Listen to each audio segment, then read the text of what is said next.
Chapter 56. Xianxia accompanied Xie Pinglin back to the residential area, but they did not enter the house. Xie Pinglin held the travel bag tightly in his arms, turning back to look at Xianxia every 3 steps. After walking less than 10 meters, he finally couldn't help but put down his bag, and then bowed deeply to Xianxia. Xianxia could only smile helplessly and said to the little girl, "Goodbye, uncle. We're going to see the Buddha." "Goodbye, uncle." The little girl waved her little hand vigorously. Then, Xianxia turned around and walked out with her. He did not dare to see Aunt Zhang now. He could not afford to offend her, but he could hide from her. Thinking of this, Xianxia turned his phone to airplane mode. However, after thinking about it, he turned off the airplane mode and blacklisted Aunt Zhang alone. After this delay, it was already 3 o'clock in the afternoon when Xianxia and the little girl arrived at Leshan by bus. They did not have to climb the mountain to see the Buddha. Therefore, when the little girl heard that they could see the Buddha by boat, she immediately clamored to take the boat. They had been on the plane, and now they were finally going to take the boat. There were many tourists here. Because the place was relatively small, it was crowded and lively. It would take about 20 minutes to visit the Buddha by boat, and they would stop in front of the Buddha for 5 minutes. The Leshan Buddha was tall. It was 71 meters tall, the largest stone Buddha statue in the world. The Buddha statue was chiseled from the cliff of Luan Peak of Lingyun Mountain. It was a sitting Maitreya Buddha with a cassock hanging under the double collar, hands on knees, and feet on lotus flowers. The Buddha statue was 98 meters tall, with a head height of 10 meters, an eye width of 3 meters, a nose length of 6 meters, a mouth width of 3 meters, ears length of 7 meters, neck height of 3 meters, shoulder width of 28 meters, body width of 3 meters, middle finger length of 3 meters, and feet length of 9 meters. There were 1,021 spiral buns on the head, each the size of a round table. 2 people could stand on each ear, and each foot could accommodate more than 100 people. Speaking of the Buddha, there was a legend that had to be mentioned. Legend has it that in the early years of the Tang dynasty, there was a Lingyun temple on Lingyun Mountain. There was an old monk in the Lingyun temple whose Buddhist name was Hai Tong. At the foot of Lingyun Mountain was the confluence of Min River, Qingyi River, and Dadu River. Here, the water was turbulent and the waves were turbulent. They often swallowed the boats and harmed the people. Monk Hai Tong saw that Sanjiang's water was so rampant.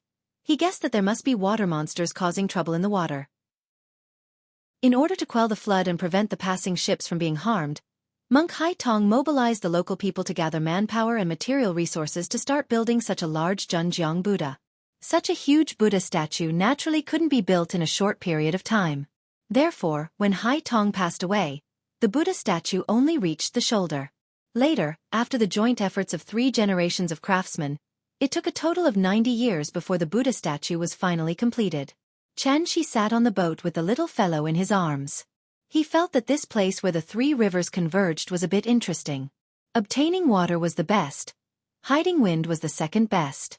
Using water to prove the dragon. Using water as the boundary. The mountains followed the rivers, and the mountains resided in the water boundary. The water flows with the mountain, and the mountain is waterproof. When one enters a game, one must first look at the water before seeing the mountain. There must be a mountain between the 2 waters. When the water meets, the dragon stops. When the water meets, the dragon stops. When the water flies away, the qi disperses. When the water melts, the internal qi gathers. What a great place where the 3 rivers converged. What a great Zhenjiang Buddha. This monk Hai Tong really did have some skills. However, when Xianxia saw that the plank road next to the Buddha statue was full of tourists, he couldn't help but sigh. In fact, it was true. The Buddha statue had been sitting here for more than 1,000 years. During this period, it had experienced many storms and witnessed many changes of dynasties. Even if there were mysteries in it, they would have been destroyed completely in the long river of history. What a pity. Xianxia was sighing with emotion about the ruthlessness of time, but the little fellow didn't care so much. The closer the boat was to the Buddha statue, the more excited she became. The Buddha statue in front of them was getting bigger and bigger.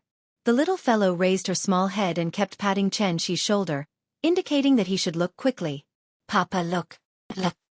The little fellow wanted to describe the Buddha statue, But after holding it in for a long time, she still couldn't think of a suitable description. So she could only sit in Xianxi's arms excitedly and move around, constantly shouting, "The Buddha statue is so big, so big!" She had no choice. Her vocabulary was too small, and the Buddha statue obviously couldn't be described as beautiful. So except for big, the little fellow really couldn't think of any words to describe it. As a scenic spot, if they didn't climb the mountain, the Buddha statue would be finished in a while. So when Xianxia got off the boat with the little fellow, he found that it was still very early.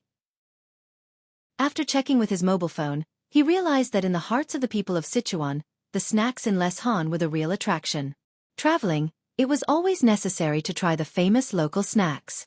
Speaking of snacks, the first thing to mention was the tofu pudding. The tofu pudding here had little to do with sweetness and saltiness. It was more spicy. So when a bowl of Les Han tofu pudding was served, it was not black or white, but red. Since the little fellow ate the hot pot, it seemed that her ability to eat spicy food had been completely developed. After a bowl of tofu pudding, she didn't even burp. Holding the small plastic bowl, she shouted at the auntie who sold the tofu pudding for another bowl. Seeing her cute appearance, the auntie immediately said to Xianxia happily, "You are such a good girl. You are blessed." Before Xianxia could reply, the little fellow smiled sweetly and said, "Thank you, auntie." Looking at her, she was not shy at all, which made the auntie laugh loudly. Even the money for the second bowl of tofu pudding was waived. Well, he wanted to take her to steamed beef and spicy hot pot, but she was full only from the tofu pudding. The little fellow was easy to feed, and Xianxia was not interested in food, so he took her directly to Mount Amei. There was an old saying, the clouds were green, and the silhouette was beautiful. It was like a moth's eyebrows, thin and long, beautiful and gorgeous, so it was named Mount Amei. Xianxia used to be a hardcore fan of Mr. Jin Yong, so he had been looking forward to Mount Amei for a long time. From the Buddha to Mount Amei, it was only a distance of more than 40 kilometers. After arriving at Mount Amei, Xianxia checked the guide and found that it would take at least 11 hours to walk around Mount Amei, and the most beautiful scenery of Mount Amei was in Jinding. Sunrise, sea of clouds, Buddha's light, and holy lamps. Unfortunately, the mountain was too big, so if he wanted to see the sunrise, he had to live on the mountain. There were many tourists here, so Xianxia naturally couldn't run as fast as he could. So he had to check all the hotels in Jinding, only to find that the rooms were already full. He had no choice but to look at the hotels at the foot of the mountain again, and prepared to take the little fellow up the mountain tomorrow. Since he said that he would take the little fellow to be extravagant, Xianxia naturally would not be soft-hearted. So he quickly chose a luxurious hot spring villa that cost more than 5,000 yuan a night. In the villa area of the five-star hotel, there was a detached small courtyard of more than 200 square meters. Walking into the courtyard, one could see the artificial hot spring in the courtyard. Although it was an artificial hot spring, it was exquisite and elegant. It looked antique and charming, which made Xianxia very satisfied. As soon as the little fellow stepped into the courtyard, she was immediately attracted by the hot spring. "Papa, I want to soak in the hot spring. Soak in the hot spring." She excitedly dragged Xianxia to the hot spring, and couldn't wait to jump in immediately. "Good girl, go into the room and change your swimsuit first, and then you can go into the water, okay?" Xianxia pulled her and didn't let her run around. But the little fellow didn't listen. She dragged Xianxi's hand and fell down at a 45-degree angle, as if she wanted to drag Xianxia forward with her weight. "Good girl, don't make trouble. The hot spring water hasn't been heated yet. Change your clothes first."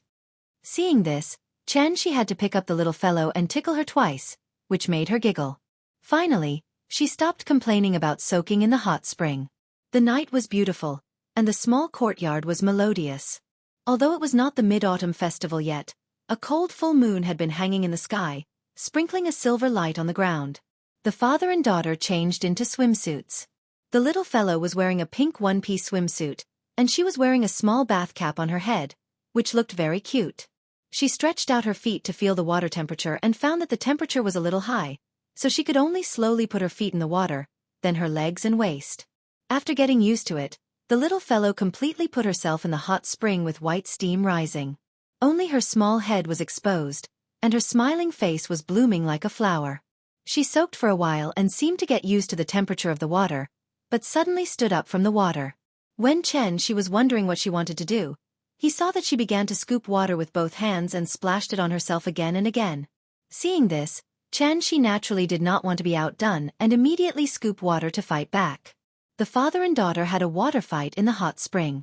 In the quiet courtyard like a paradise, the little fellow's giggles suddenly sounded.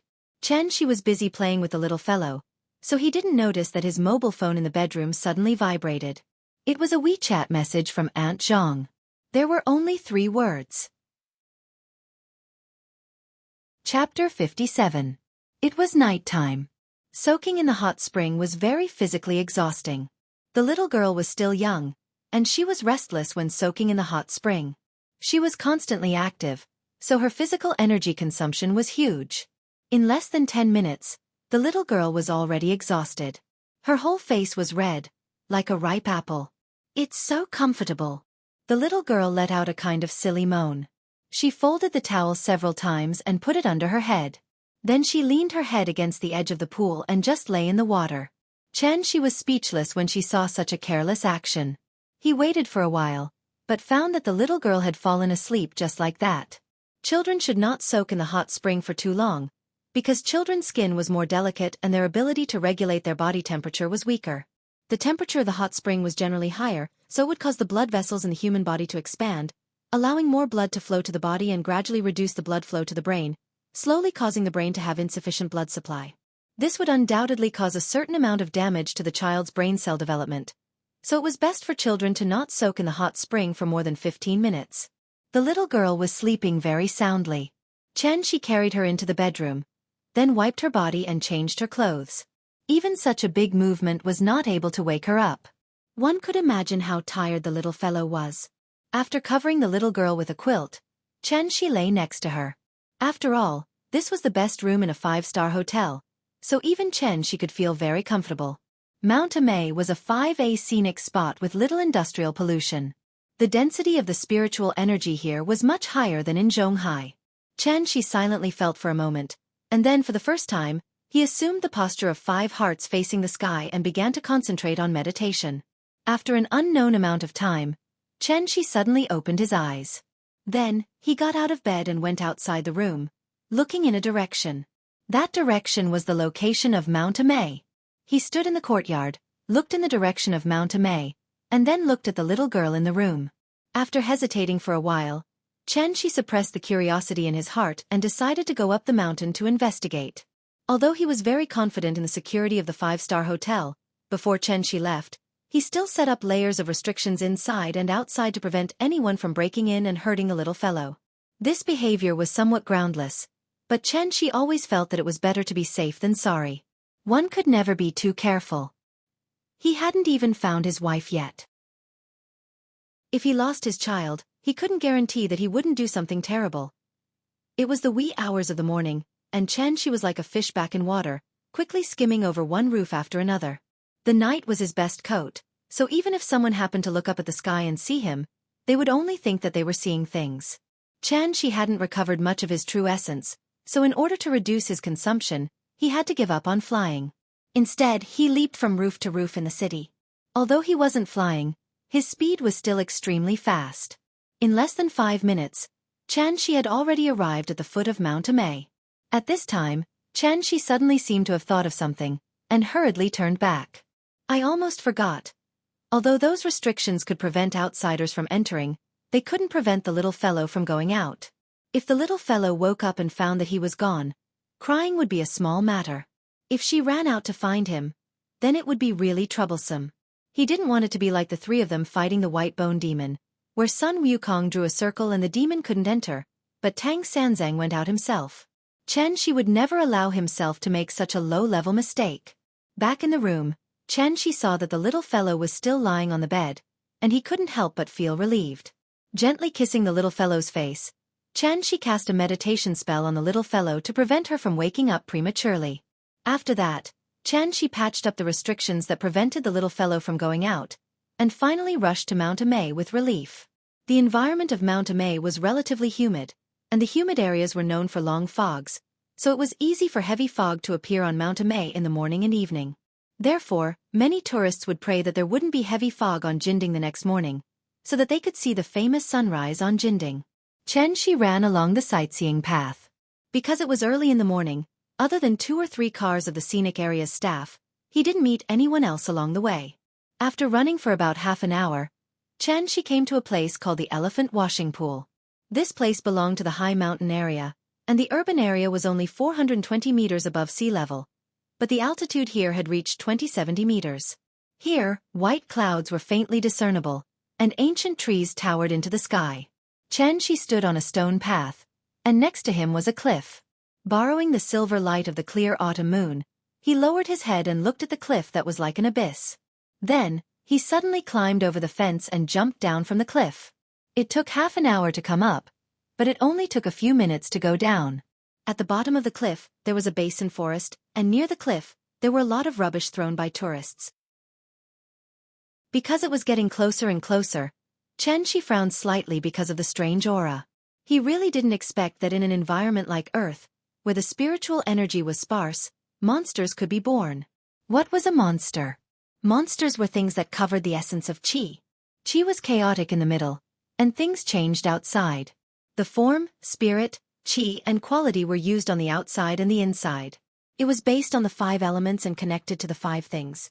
Although the rise and fall of information and change everything, it could be discussed in terms of the phenomenon of reconciliation and blame.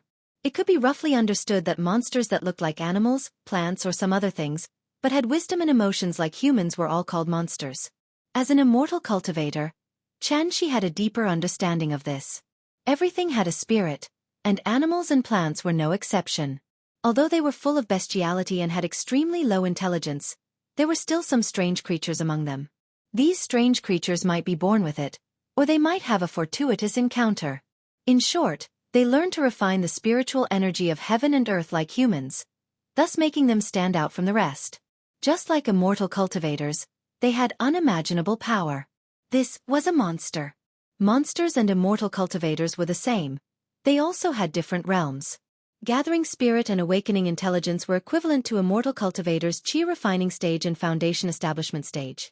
And the reason why Xianxia was attracted to this place was because there was a monster in the awakening intelligence stage here. On a planet like Earth that lacked spiritual energy, there was actually a monster whose cultivation was equivalent to the foundation establishment stage. This was obviously enough to arouse Xianxia's curiosity. As he got closer and closer to the monster's aura that ordinary people couldn't detect became stronger and stronger. After passing through a forest, Xianxia finally saw the monster's body on a huge rock that was comparable to a public bus. It stood on the huge rock, its head was raised high, as if it was looking up at the full moon in the sky. The cold moonlight shone on the bottom of the valley, and the monster's shadow was elongated. Explanation. I found that many readers of QQ Browser and QQ Reading are urging me to update. Thank you for your support. This is my new book, and it only has 130,000 words. It was first published on Qidian, and my new book period is not over yet. There will be continuous recommendations for new books. If my word count is too high, it will be published in a short period of time. Then, I won't have any follow-up recommendations, and the results will be fixed as before.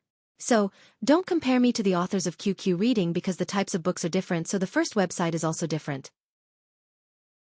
I have just been published on 6th frequency, and there are still 3rd River and 1 or 2 small recommendations.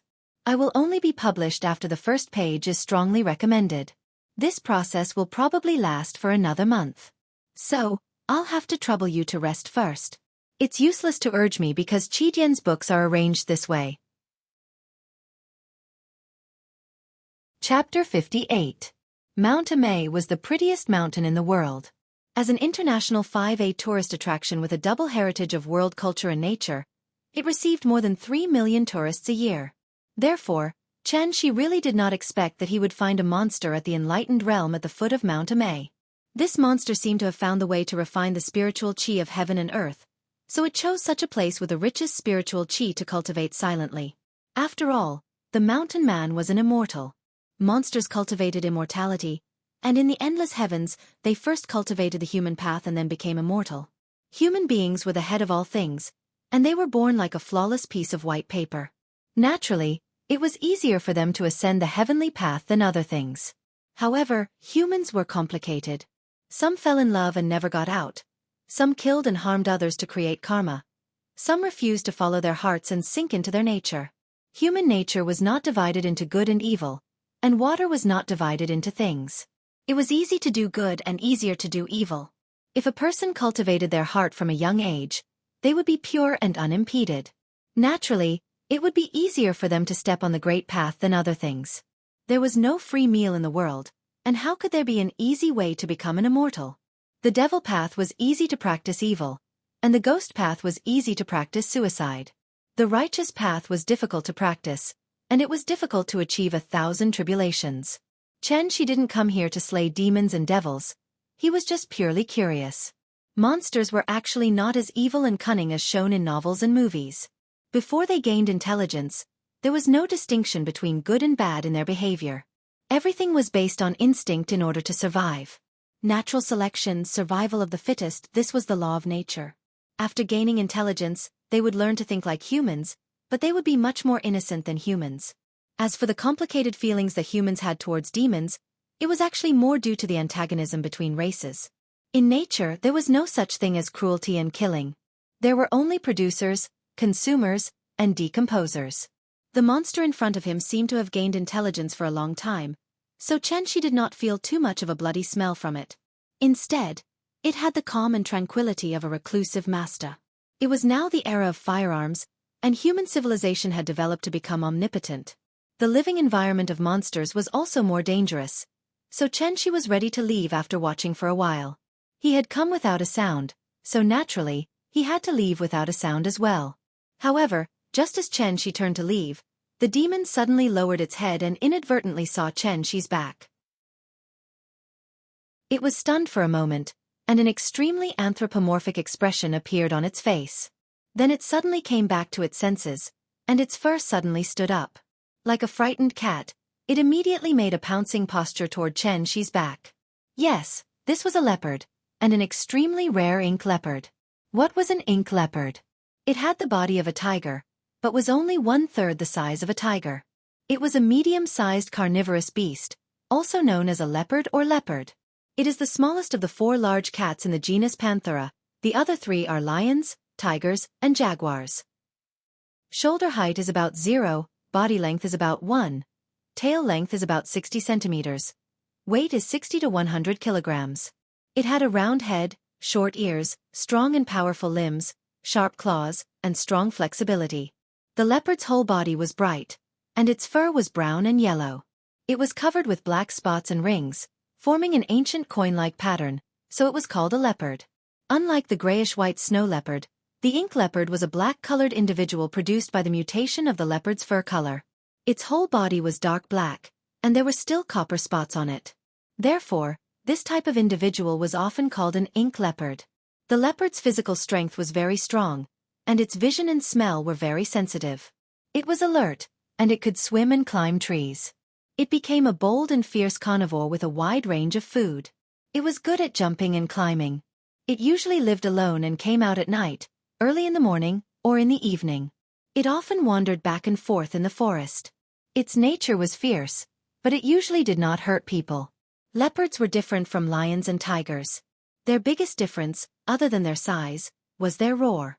The roar of lions and tigers was really roar, but the roar of leopards was meow.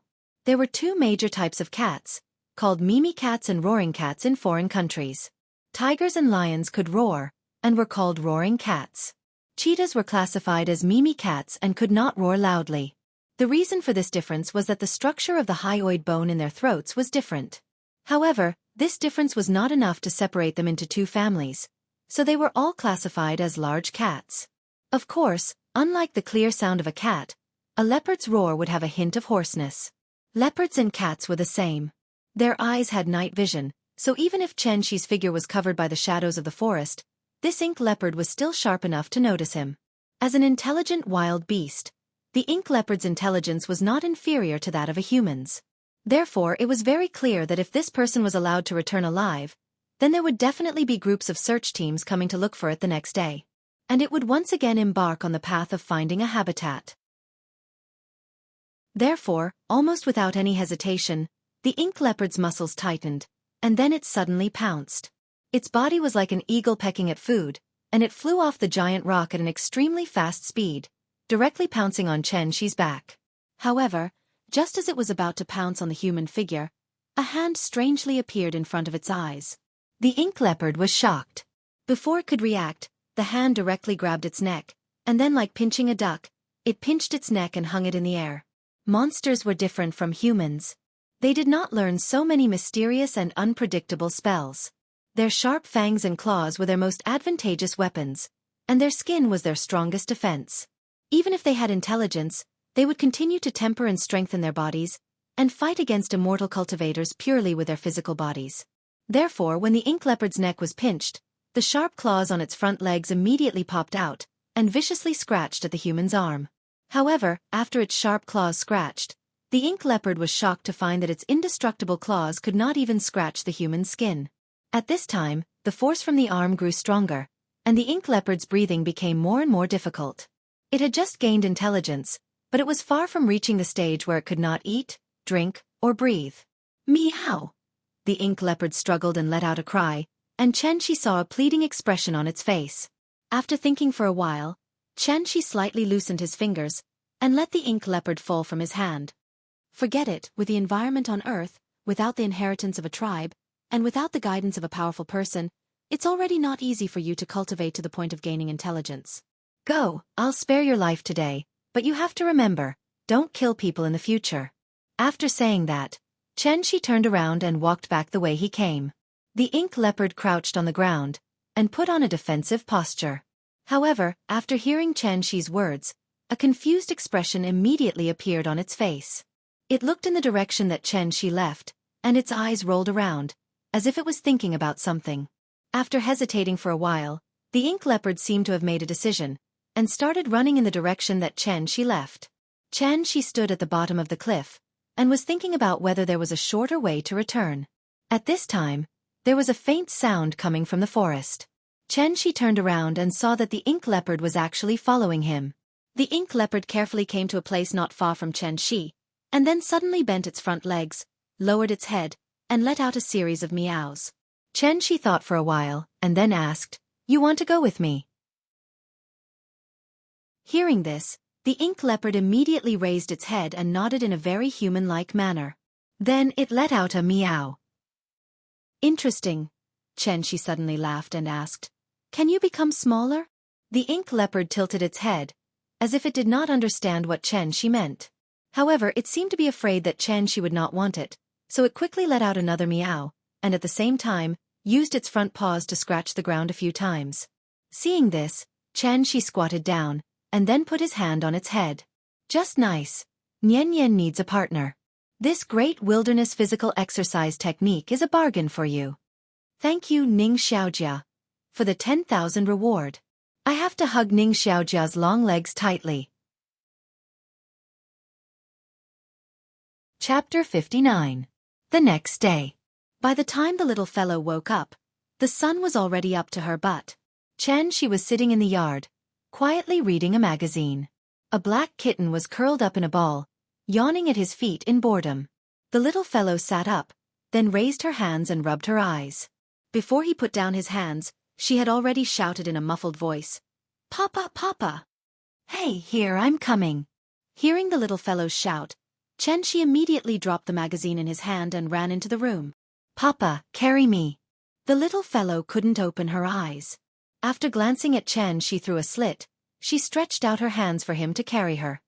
"Okay, let's go. Papa will take you to wash your face." Xianxia put his hand under the little fellow's armpit, lifted her up from the bed, and then carried her to wash up. After washing her face and brushing her teeth, the little fellow finally woke up. Perhaps it was because she had rested well last night, but she seemed to be in high spirits. Before Xianxia had time to wash her face for the second time, the little fellow had run out of the bathroom excitedly. "I'm going to climb the mountain. Don't worry, eat first." Xianxia quickly put down the towel and chased out. At this time, the little fellow suddenly exclaimed, "Ah, kitty!" The black cat was squatting at the door and watching. When it saw the little fellow pouncing on it, it immediately jumped to the bed and avoided the little fellow. The little fellow was not as agile as it. After missing, she didn't give up and turned around to chase it again. But the black cat didn't seem to like being close to her, so it jumped to the bed, kicked the wall hard, and flew out of the little fellow's head. At this time, Xianxia also came out of the bathroom. He saw the little fellow looking at the black cat eagerly with a face full of desire, so he immediately shouted, "Come back, let her touch you." The black cat paused, and then reluctantly moved to the little fellow. The little fellow squatted down, hugged the black cat and laughed. "Papa, I love it." The black cat struggled to jump out, but Xianxia glared at it and said, "Remember, it used to be heaven boss, earth second, and you third. Now it's her boss, my second, and you third." Meow. Hearing this, the black cat meowed weakly, as if responding to Xianxia. The little fellow rubbed the black cat's chin with both hands and then patted its head. She looked at Xianxia and asked, "Papa, what's its name?" Let's call it Big Cat." "Good. Big Cat. From now on, you're my pet." The little guy hugged the big cat tightly in his arms. However, she did not notice that the black cat in her arms had actually rolled its eyes. Cats were cold by nature.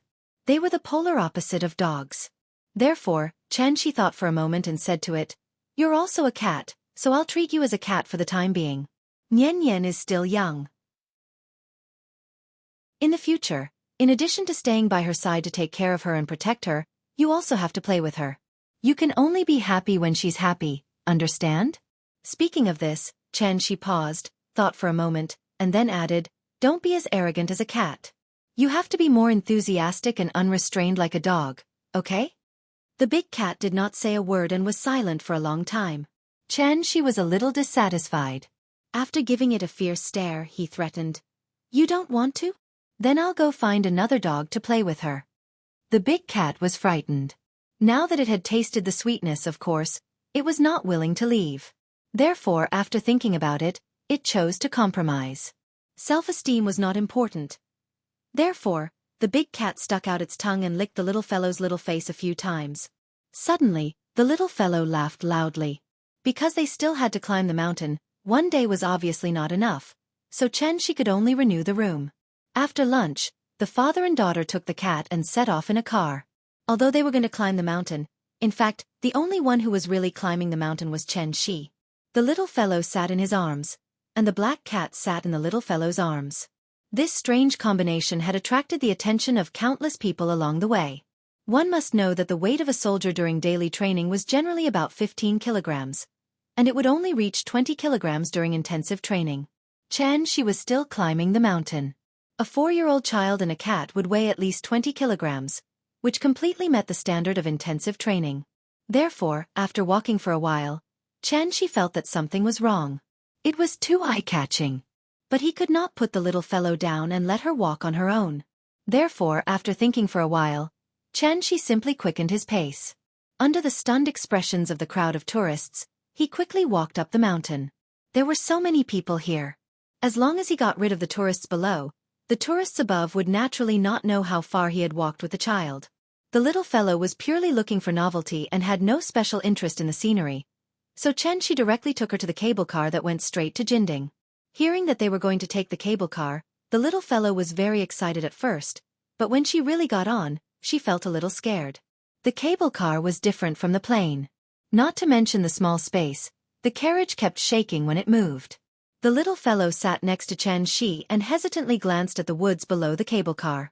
She was immediately scared and got into Xianxia's arms, then whispered, "Papa, how long do we have to sit?" "I don't want to sit." Xianxia did not expect this. He had always thought that the little fellow was not afraid of heights, so he quickly held the little fellow tightly in his arms and softly comforted her.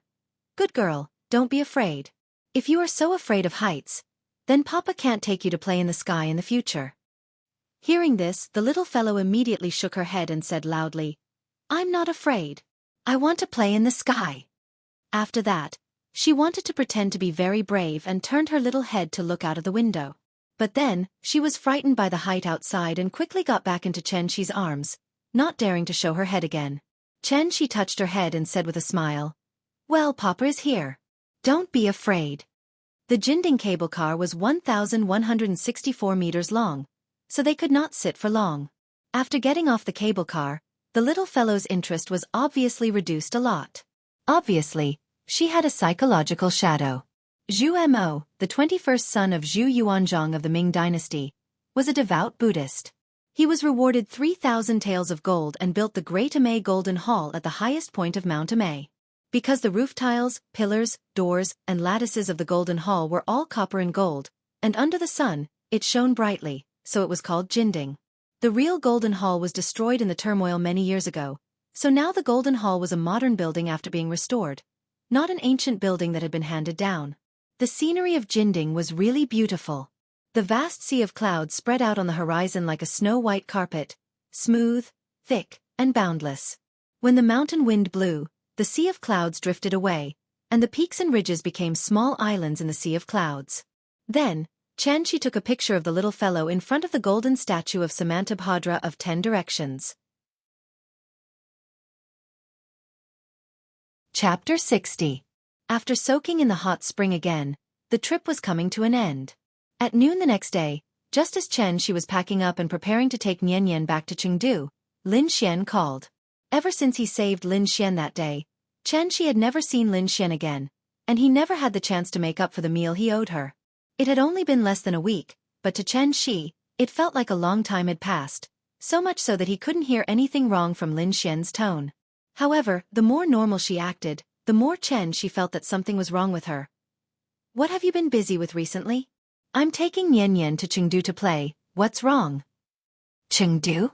The rehearsal is tomorrow. I thought I should let you know, but don't forget. Feng Lei only has one flower girl and one monk. If you screw up, she'll really be at a loss." "Don't worry, we're ready to come back." Xianxia was talking on the phone while looking at the little girl who was playing hide-and-seek with the big cat in the yard. "Okay, then I won't nag you. See you tomorrow." "See you tomorrow." The so-called hide-and-seek was not a game of hide-and-seek, but a real game of hide-and-seek. The little girl ran, and the big cat chased. It was also difficult for the big cat. Every time it was about to catch up, the little girl would make a smart turn, and then the big cat would have to deliberately pretend that it couldn't make the turn and rush forward, making the little girl stand at the side and laugh. "Okay, Nian, stop playing, we should go back to Chengdu." Xianxia walked into the yard, picked up the little girl from behind, and then carried her out. When the big cat saw this, it immediately jumped onto Xianxia's shoulder and laid down on Xianxia's shoulder to take a nap. Before returning to Zhonghai, he had to let the little girl say goodbye to Aunt Zhang. He had already seen Aunt Zhang's WeChat message, but he didn't dare to reply. Aunt Zhang didn't call him after that, so Xianxia was a little nervous. He couldn't figure out what Aunt Zhang was thinking. Although he was hesitating, Xianxia didn't stop walking. After checking out, he took the little fellow and got on the bus to Chengdu. Everything would have to wait until she met Aunt Zhang. To be honest, Xianxia didn't really want to meet Aunt Zhang at this time, but for the sake of the little one, he had to brace himself and make the trip. When he returned to Chengdu, it was only 2 in the afternoon, so Xianxia booked a plane ticket online. In order not to return home too late, he booked the plane ticket for 7:20 p.m. And this time, he bought a first-class ticket. He still had more than 100,000 yuan in his card, so in order to make the little girl happy, he wouldn't hesitate to spend money at all. However, after buying the plane ticket, Xianxia seemed to have thought of something. He frowned and glanced at the big cat in the little girl's arms. Pets couldn't board the plane, and the first thing to do was to get a quarantine certificate. Then, it would be placed in a pet airbox for random transportation. Thinking about it, it was troublesome, so Xianxia glanced at the big cat, thinking that since it was so smart, it should have a way to sneak through the security check. As long as it could pass the security check, he could put it in his travel bag and bring it on the plane. After leaving the station, Xianxia took a taxi with the little girl and the big cat to number 262 Courtyard on Wuhou Temple Street. Today was Thursday, so Xie Pinglin and Kai Shuqin were not at home. Aunt Zhang was alone at home to take care of her granddaughter. "Grandma! Grandma! Open the door, we're back." Xianxia used the little girl's body to block himself and then sent her to knock on the door. The door opened quickly. Aunt Zhang glanced at the little girl, then glanced at Xianxia who was hiding behind her. She couldn't help but snort coldly and said, "You've grown up, huh? You don't even answer my phone." After saying that, she turned around and went back into the house. Seeing this, Xianxia immediately put the little girl down, then patted her back, indicating for her to follow. The little girl understood what Xianxia meant, so she quickly ran into the house. After Aunt Zhang sat on the sofa, she immediately lay on her lap. "Grandma, I missed you so much." Xianxia hesitated at the door for a moment before entering the house. In the house, Aunt Zhang was sitting on the sofa with the little girl in her arms. The little girl kept saying good things about Xianxia, so that Aunt Zhang would not be angry.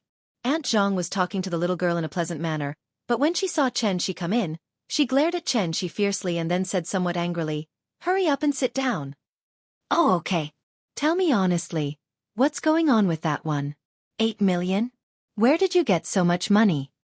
Aunt Zhang was the first person to see Xianxia, so she naturally knew how much he was worth.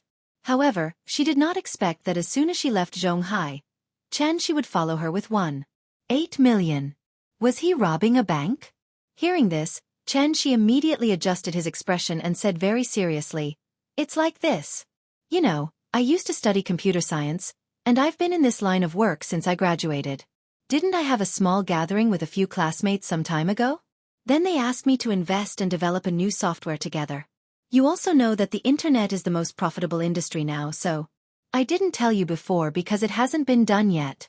Xianxia took advantage of the fact that Aunt Zhang did not understand the internet and went up to fool her.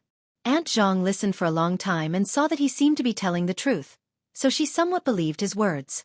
After all, everything related to the internet in the past few years was too deeply ingrained in people's hearts. So after thinking for a while, Aunt Zhang said solemnly, 1.8 million is too much. If you really want to give me a salary, then it's 200,000 for 4 years. Plus the 50,000 you gave me before, 25 is about enough. It's not easy for you to make money. Wait for me, I'll give you the card." After that, Aunt Zhang wanted to get up to get the card. Seeing this, Xianxia immediately motioned for the little girl to come over. When Nian Nian crawled over, he picked up the little girl, then stood up and ran out of the house. As he ran, he said, "If you don't accept this money, then don't blame us for not coming back in the future." After he said that, the little girl immediately echoed, "Yes. I'm not coming back. I'm not coming back either." Aunt Zhang stood in the living room and saw that the two of them were so determined. After hesitating for a while, she could only sigh deeply and say, "You should know that I didn't take care of your child for the sake of money all these years." "I know." She quickly interrupted Aunt Zhang and said hurriedly, "Since it's not a matter of money, then all the more you should accept it because it's not a salary, it's a filial piety of mine. 1.8 million isn't a lot. To tell you the truth, I earned a total of 5 million this time, and now I have more than 3 million left." Hearing this, Aunt Zhang looked at Xianxia with a complicated expression. After a while, she sighed deeply and sat back down on the sofa. Parting is always in September. Memories are the sorrow of missing the green weeping willows in late autumn kissing my forehead in that rainy little town. I've never forgotten you. Chengdu Airport. Xianxia sat in the first-class VIP lounge with the little girl in his arms. Big Cat had run out to observe the terrain. "Papa, why doesn't Grandma want money?" "Because Grandma is a good person." Chapter 61. After getting off the plane, Xianxia quickly walked out of the station with the little girl in his arms. The big cat was probably feeling a little uncomfortable because it kept struggling in the bag. Thinking about it, it would take at least 3 to 4 hours to fly from Rong City to Zhonghai. It had been locked in the bag the entire time, and even breathing was a little difficult. If she hadn't released a trace of Zhan Yuan for it to refine, this guy would have already started to rebel because of the suffocation.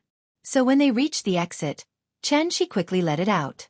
As soon as the zipper was pulled open, the big cat eagerly got out of the bag. Then, it jumped to the ground and immediately shook its body like a dog. "Big cat, thank you for your hard work." The little girl held the big cat in her arms, and the big cat looked around curiously. At this time, a familiar voice suddenly sounded. "Mr. Chen, you're back?" She looked in the direction of the voice and saw Ning Zhonghua suddenly coming out of the car next to him. He couldn't help but ask with some doubts, "Mr. Ning, what a coincidence." Hearing this, Ning Zhonghua smiled and said, "It's not a coincidence, I'm here to welcome you back." "Welcome me back? How do you know which flight I'm on?" "I have a friend who is an old leader of the airline company. The day you left, I had already said hello to him and asked him to inform me of your return. As soon as you got on the plane, I received the news and set off. Hearing this, Xianxia had to say helplessly, Mr. Ning, we are old acquaintances. You don't have to be so polite. No, no, no, you are my savior. And now you are old Zhang's savior. If you have any needs, of course I should be at your service. What kind of need is taking a taxi? Xianxia was a little speechless. But since Ning Zhongguo was here, of course, he couldn't refuse his kindness. So he got into Ning Zhongguo's car at his invitation. In fact, how could Xianxia not know what Ning Zhongguo was thinking? However, this wasn't a bad thing for Xianxia, so he naturally wouldn't reject people from thousands of miles away. After getting in the car, Xianxia asked about Zhang Jiada's recent situation. Ning Zhongguo immediately explained, thanks to you, old Zhang has recovered. However, maybe he still can't accept this fact in his heart, so he has been locking himself up at home. I went to visit him a few times, but I was refused at the door. Now, I can only pray that he can walk out of the shadows soon. At this point, Ning Zhongguo couldn't help but let out a long sigh. He lamented, I didn't expect that his illness was actually caused by Xuan. I don't know where that brat learned this crooked method. He actually used it on his own father. He's really a villain. It's really scary. How is Zhang Xuan now? Old Zhang and him are father and son after all. Naturally, he couldn't take his life, so in the end, he gave him a sum of money and sent him abroad, never to let him come back. Unfortunate family. Hearing this, Xianxia was also quite emotional. Then, he looked down at the little guy in his arms, and his understanding of education was much deeper in his heart. The car soon arrived at Kongju district. After Ning Zhongguo and Xianxia exchanged a few polite words, Ning Zhongguo decisively ordered the driver to drive away. This made Xianxia a little confused. He thought that Ning Zhongguo would make some request, but he didn't expect that Ning Zhongguo didn't say anything in the end. Could it be that he really came all the way here just to welcome me back? Is this necessary? Xianxia thought as he walked into the district with the little guy in his arms. When they returned home, Xianxia put the little guy on the ground and prepared to change his shoes. At this time the little guy raised the big cat in front of her and said to it solemnly, Big cat, look, we are home. This will be your home in the future. After that, she ran into the living room with the big cat in her arms, and then directly turned on the TV to look for cartoons. Big cat, I'll treat you to cartoons. Meow. The next day. Because there was a rehearsal in the afternoon and the wedding tomorrow, Xianxia extended the little guy's vacation to the day after tomorrow. After breakfast, Xianxia was still washing the dishes. The little guy ran over with the big cat in her arms, and then said happily, Papa, I want to take the big cat out to play. Where do you want to play?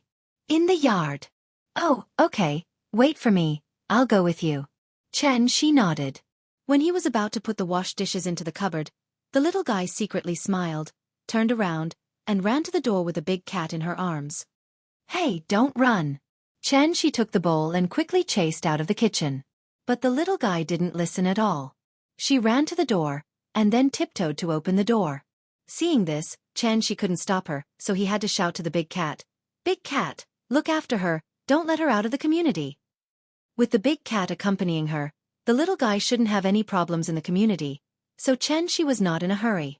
He was going to tidy up the kitchen and then go out to play with her. Although the child was still young, he had to give her some freedom, didn't he? But then again, Nian used to be very obedient and never ran out by herself.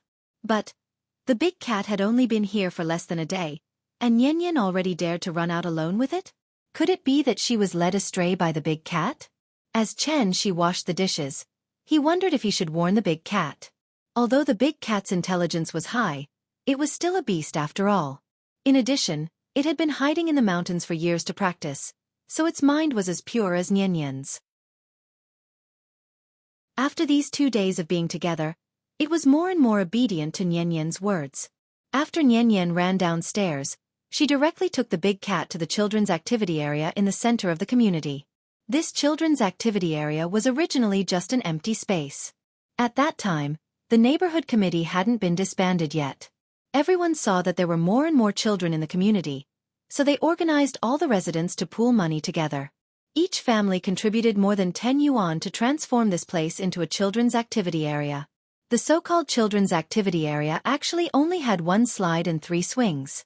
Later, when the street office heard about this, they spent money to buy a few outdoor fitness equipment for the community, completely turning this empty space into an important leisure activity area in the community. The little girl carried the big cat to the slide.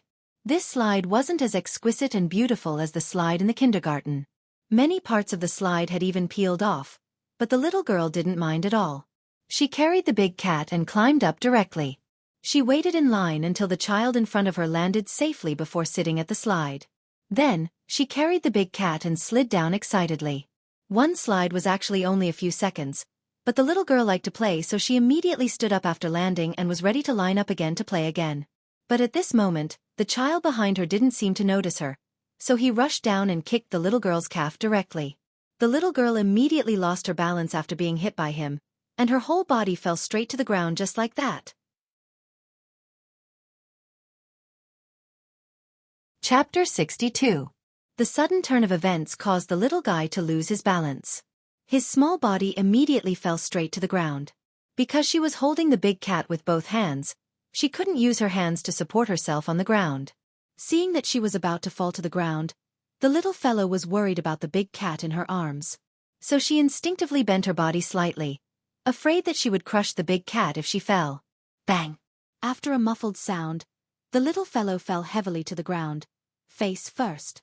But fortunately, the big cat was a monster after all. So at the last critical moment, the big cat suddenly jumped out of the little fellow's arms and used its body to support her face, so that the little fellow wouldn't fall to the ground. The little fellow lay on the ground, her head on the big cat's body. Big cat! After regaining her senses, she immediately sat on the ground and hugged the big cat again, ignoring the pain. In the little fellow's heart, the big cat was younger than her, so she should be the one to take care of the big cat. The little fellow nervously looked at the big cat's condition, and after seeing that it didn't seem to have any problems, she wanted to stand up with the big cat in her arms. But just as she moved her feet, she suddenly felt a piercing pain in her knee. The little fellow looked down and found that the skin on her left knee had been scraped, and blood was still oozing out. It looked very serious. The blood mixed with the dust on her knee, and the bright red stain against her white skin was particularly eye-catching. Seeing that she was injured, the big cat immediately jumped out of her arms and made a pouncing posture towards the little boy behind the little fellow. Meow! The big cat jumped to the ground, its front feet touching the ground, and its back legs slightly bent. All the hair on its body stood on end. It stared at the little boy, slightly grimaced, and made a low and hoarse voice. If it wasn't for Xianxia's strict order to not change back to its original form, it would have already transformed and pounced on the little boy. Big cat! Don't scare people! Seeing this, the little guy immediately reached out and pressed the big cat's back, dragging it back to his side. Then, he hugged the big cat tightly in his arms. The little boy seemed to be frightened by the big cat's appearance. He stood where he was and didn't dare to move. Cats usually don't attack people, but if they really go crazy and bite people, they are much more powerful than dogs. At this time, his parents also saw the situation here, so they quickly ran over to protect the little boy behind them. The little boy's parent was an auntie about the same age as Auntie Zhang. He seemed to be very afraid of the big cat and immediately hid half of his body behind the auntie. The woman looked at the little boy and then at Nian. When she saw the injury on Nian's knee, she immediately understood what had happened. Thus, the auntie grabbed the little boy's ear and pulled him out from behind her, then shouted at him, "Little brat, why aren't you apologizing to your little sister?" After hearing the auntie's scolding, the little boy seemed to understand his mistake, so he lowered his head and said softly, "I'm sorry, little sister. Didn't you eat?" Louder. The little boy was shocked by the auntie's roar. After hesitating for a while, he cried out, "I'm sorry." Hearing this, Nian smiled sweetly and said generously, "Grandma, it's okay, don't blame brother." But after she said that, her little face couldn't help but wrinkle. The pain from her knee made her unable to stand steadily. The auntie saw her in pain and immediately squatted in front of her, asking with concern, "Little sister, where is your house? Let me send you home. Don't worry, I'll take revenge for you later by smacking his butt." Nian shook her head and hurriedly said, "Grandma, don't hit brother. I'm fine, I can go home by myself. My house is there." The little girl turned around and pointed behind her, then looked at the injury on her knee. She then said seriously to the auntie, "I'm going home. Goodbye, Grandma. After saying that, she turned around and walked back the way she came. She walked very slowly. The injury on her knee made her unable to lift her leg too much, so she could only move out step by step. The auntie saw her pitiful look and was instantly furious. She pulled the little boy's ear and shouted at him, "How dare you bully people? How dare you bully people?" As she said that, the auntie used her hand to slap the little boy's butt. The little boy cried out in pain and shouted, "I didn't do it on purpose." Nian Nian carefully moved home. Because it was only a scratch, there wasn't much blood on her knee. But that kind of pain was real. It was so painful that she couldn't walk. The little girl didn't know why she didn't cry. In short, her mind was completely blank right now. There was only one thought left: to go home. She slowly walked through the forest path and then came to the main road of the community. Opposite was her home. The little girl stood on the side of the road, looked around carefully, and then moved over step by step.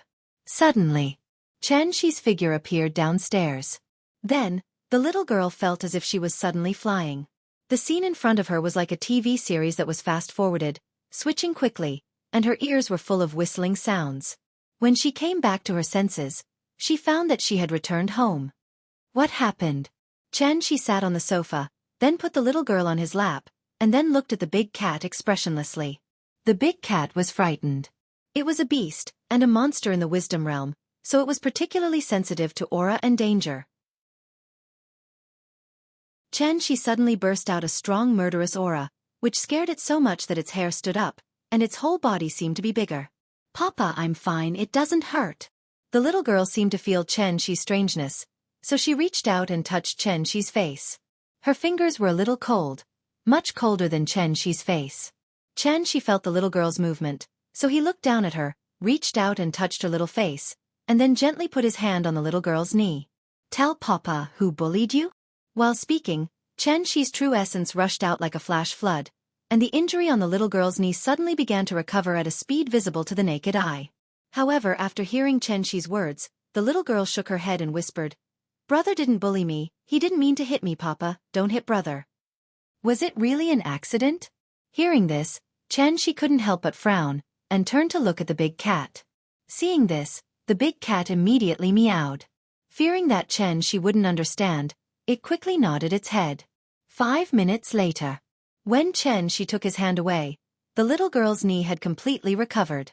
Her calf was as smooth as white jade, as if it had never been injured. The little girl scratched her knee doubtfully, but found that it was as if she had never been injured. Except for the itch in her knee, she didn't feel any pain. She was still young, so she didn't know that what happened in front of her could even be called a miracle.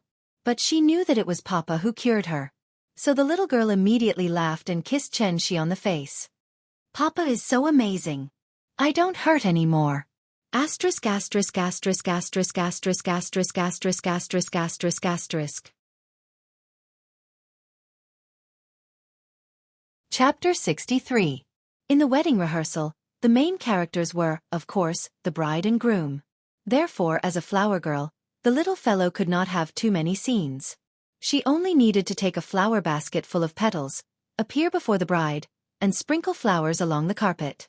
The reason why she was asked to come to the rehearsal was that he was worried that the child would be too young to walk alone on the carpet under the attention of thousands of people. A wedding was sacred and solemn, so it should be done to the best of its ability. Because of the episode just now, the little fellow did not want to go out to play anymore.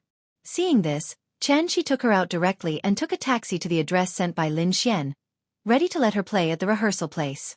Feng Lei's family was very rich, which Xianxia had always known. But it was not until he took the little fellow to the rehearsal place sent by Lin Xian that Xianxia suddenly had a more intuitive understanding of Feng Lei's family's financial resources. Because Feng Lei's wedding would be held on a luxurious cruise ship.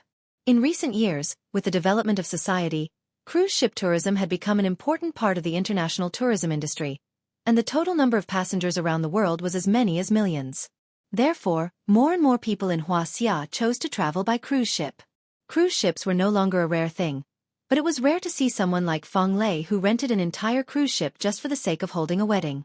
This cruise ship was called Xingmeng, and it was a very luxurious large cruise ship, with a displacement of up to 120,000 tons and a maximum capacity of 3,500 passengers. Xingmeng had only been out of the factory for a short time, so compared with some cruise ships around the dock that had been in service for more than 10 or 20 years, it was particularly eye-catching and even exuded a fascinating sense of science fiction. "Papa, this ship is so big, even bigger than the Buddha." Xianxia stood on the dock with the little fellow in his arms. The little fellow looked up at the giant cruise ship in front of her, and could not help but open her mouth slightly and let out such a sigh.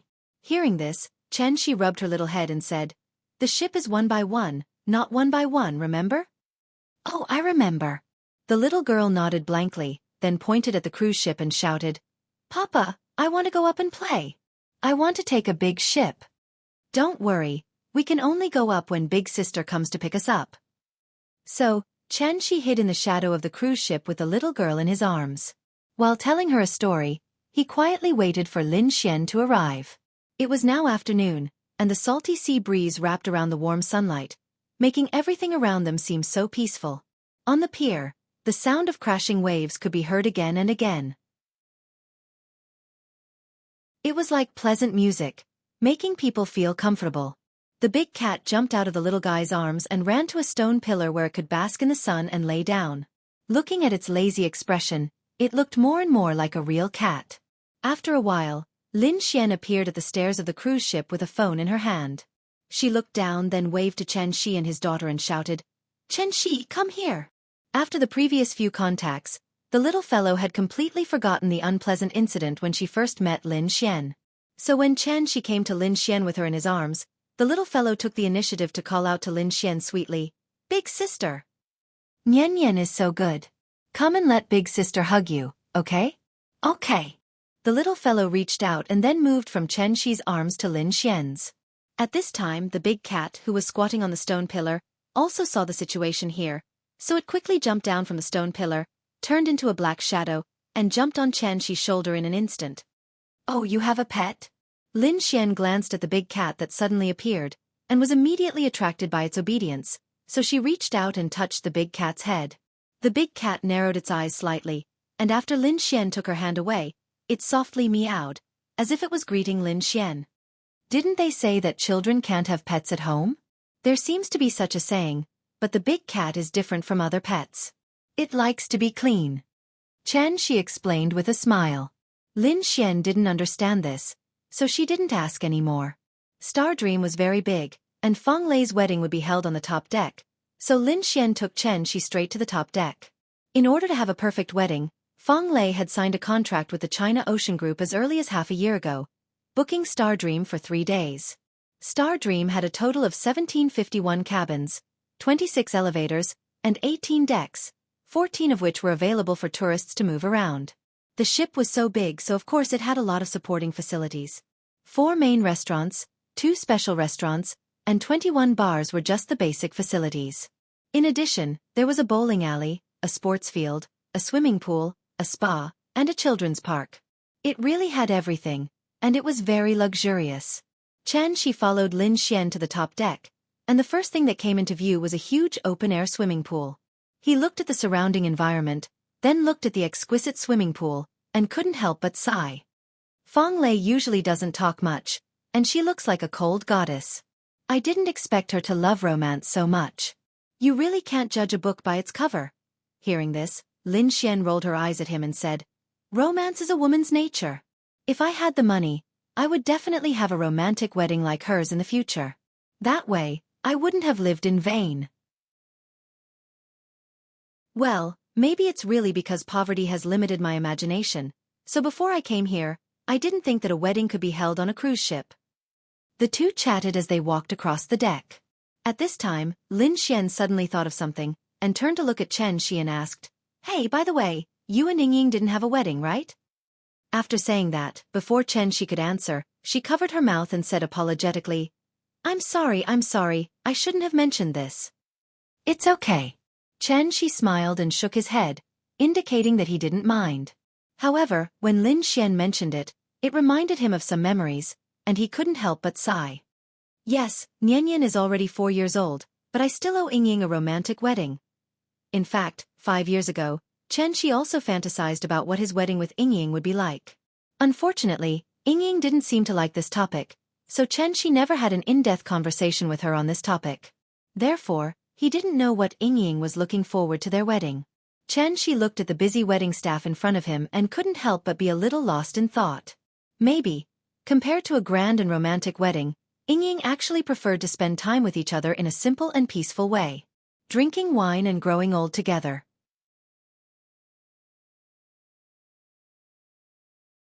Chapter 64. Love was a matter of two people. Marriage was a matter of two families. Since family was mentioned, the parents' suggestions were naturally important. Therefore, even if Feng Lei was unwilling, she had to compromise in the end.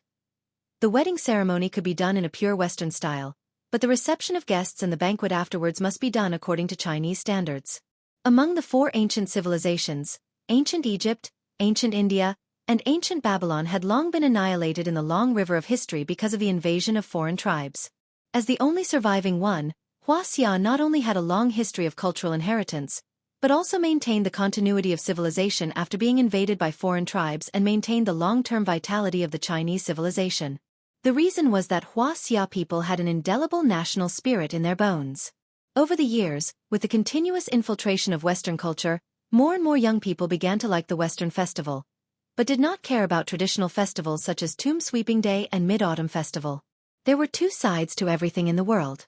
It was not necessarily wrong, and it was not unilateral to blame others for worshipping foreign things. Thanks to Feng Lei, Xianxia and the little fellow also enjoyed the luxury suite on the cruise ship. Although it was not as good as the 5-star hotel they lived in May, it had a different experience. The little fellow was very excited. This was the first time she had been on a cruise ship and the first time she had attended someone's wedding. So, in the middle of the night, she finally fell asleep under the comfort of Xianxia. The next morning. Because in Western culture, if the groom saw the wedding dress before the ceremony, it would be regarded as inauspicious, so Western weddings did not have the part of picking up the bride. Therefore, Feng Lei and her fiancé, Wang Shiwu, had been living on the cruise ship since last night, quietly waiting for the wedding to begin. Feng Lei's father was a college student in the 1980s. After graduation, he entered the state unit. Later, he caught up with the business boom in the 1990s, so he resolutely resigned from his position as a cadre of state-owned enterprises and came to Jianghu alone to work hard. It took him decades to finally lay a large foundation. Feng Lei's father was highly educated and cultivated. He could be said to be the model of a generation of scholarly businessmen, so he was very popular in the circle of rich people in Jianghu. Today was his only daughter's big day. So many rich and powerful people would come to support. Early in the morning, countless luxury cars appeared at the dock. Father Feng and Mother Feng both felt that the Western style was not desirable, so no matter how much Feng Lei complained, they were not moved. Instead, they changed into brand new formal attire early in the morning and stood at the dock to personally welcome every guest. When an ordinary family got married, they would usually arrange 30 to 40 tables. Some families would arrange 80 to 100 tables. However, for a wealthy family like the Feng family, who had a wide network of connections and friends all over the world, there would naturally be more guests. Due to the limited number of seats on the top deck, not everyone could get an invitation of the highest standard and go to the top deck to watch the ceremony. As for the guests who were unable to go to the top floor, they were arranged to stay on the lower deck and watch the live broadcast through the big screen. Guests arrived at the cruise ship one after another at 9 o'clock in the morning. Feng Qiu's father welcomed every guest with a smile. Suddenly, his assistant ran to his side and whispered to him, "Mr. Feng, the two Mr. Nings from the Ocean Group are here." "Oh? Old Ning is here too? Wasn't he in poor health recently?" Feng Qiu's father was a little surprised. He quickly looked in the direction his assistant was pointing and saw Ning Zhonghua in the crowd. Therefore, he immediately walked out from behind the reception area and laughed. "Old Ning, what a rare guest. Let's have a few drinks later." As he spoke, he walked up to Ning Zhonghua and gave him a warm hug. Some of the guests around did not know Ning Zhonghua, but after seeing Feng Qiu's father's action, they immediately paid attention and secretly observed Ning Zhonghua, wanting to remember him firmly in their hearts. After the hug, Ning Zhonghua immediately said with a smile, "Old Feng, you're treating me as an outsider. Your precious daughter is getting married, so of course I have to come and support her." "Hey, I heard that you were hospitalized some time ago, right? How are you? Are you feeling better?" "I'm fine. I'm in good health now." Feng Qiu's father and Ning Zhonghua exchanged a few polite words, then his eyes fell on Ning Qiutong. "Oh, Qiutong has become prettier again. When are you going to invite me to the wedding? In order not to steal the bride's limelight, Ning Qiutong specially chose a rather dignified and low-key black gown today. Hearing this, Ning Qiutong smiled. Before she could say anything, Ning Zhonghua laughed and said, "It's still early, still early. My precious daughter is not as sensible as your daughter. She's eager to excel and looks down on all men in the world. I'm so worried. Children and grandchildren have their own lives. As a father, you can't be too nosy." The three of them chatted for a while before Ning Zhonghua wheeled Feng Qiu's father back to the reception area. After signing his name on the guest list, Ning Zhonghua laughed and said, "Old Feng, you have a lot of things to do today, so don't worry about us. We'll go up first. You can go greet the other guests. When you're done, we'll meet again." "Okay, then I'll be rude." Feng Qiu's father nodded, then waved his hand to call over his assistant. "Xiao Sun, bring President Ning up first." The assistant nodded. Just as he was about to invite the father and daughter of the Ning family to board the ship, Feng Qiu's father stopped him and whispered in his ear, "First row." The assistant nodded calmly.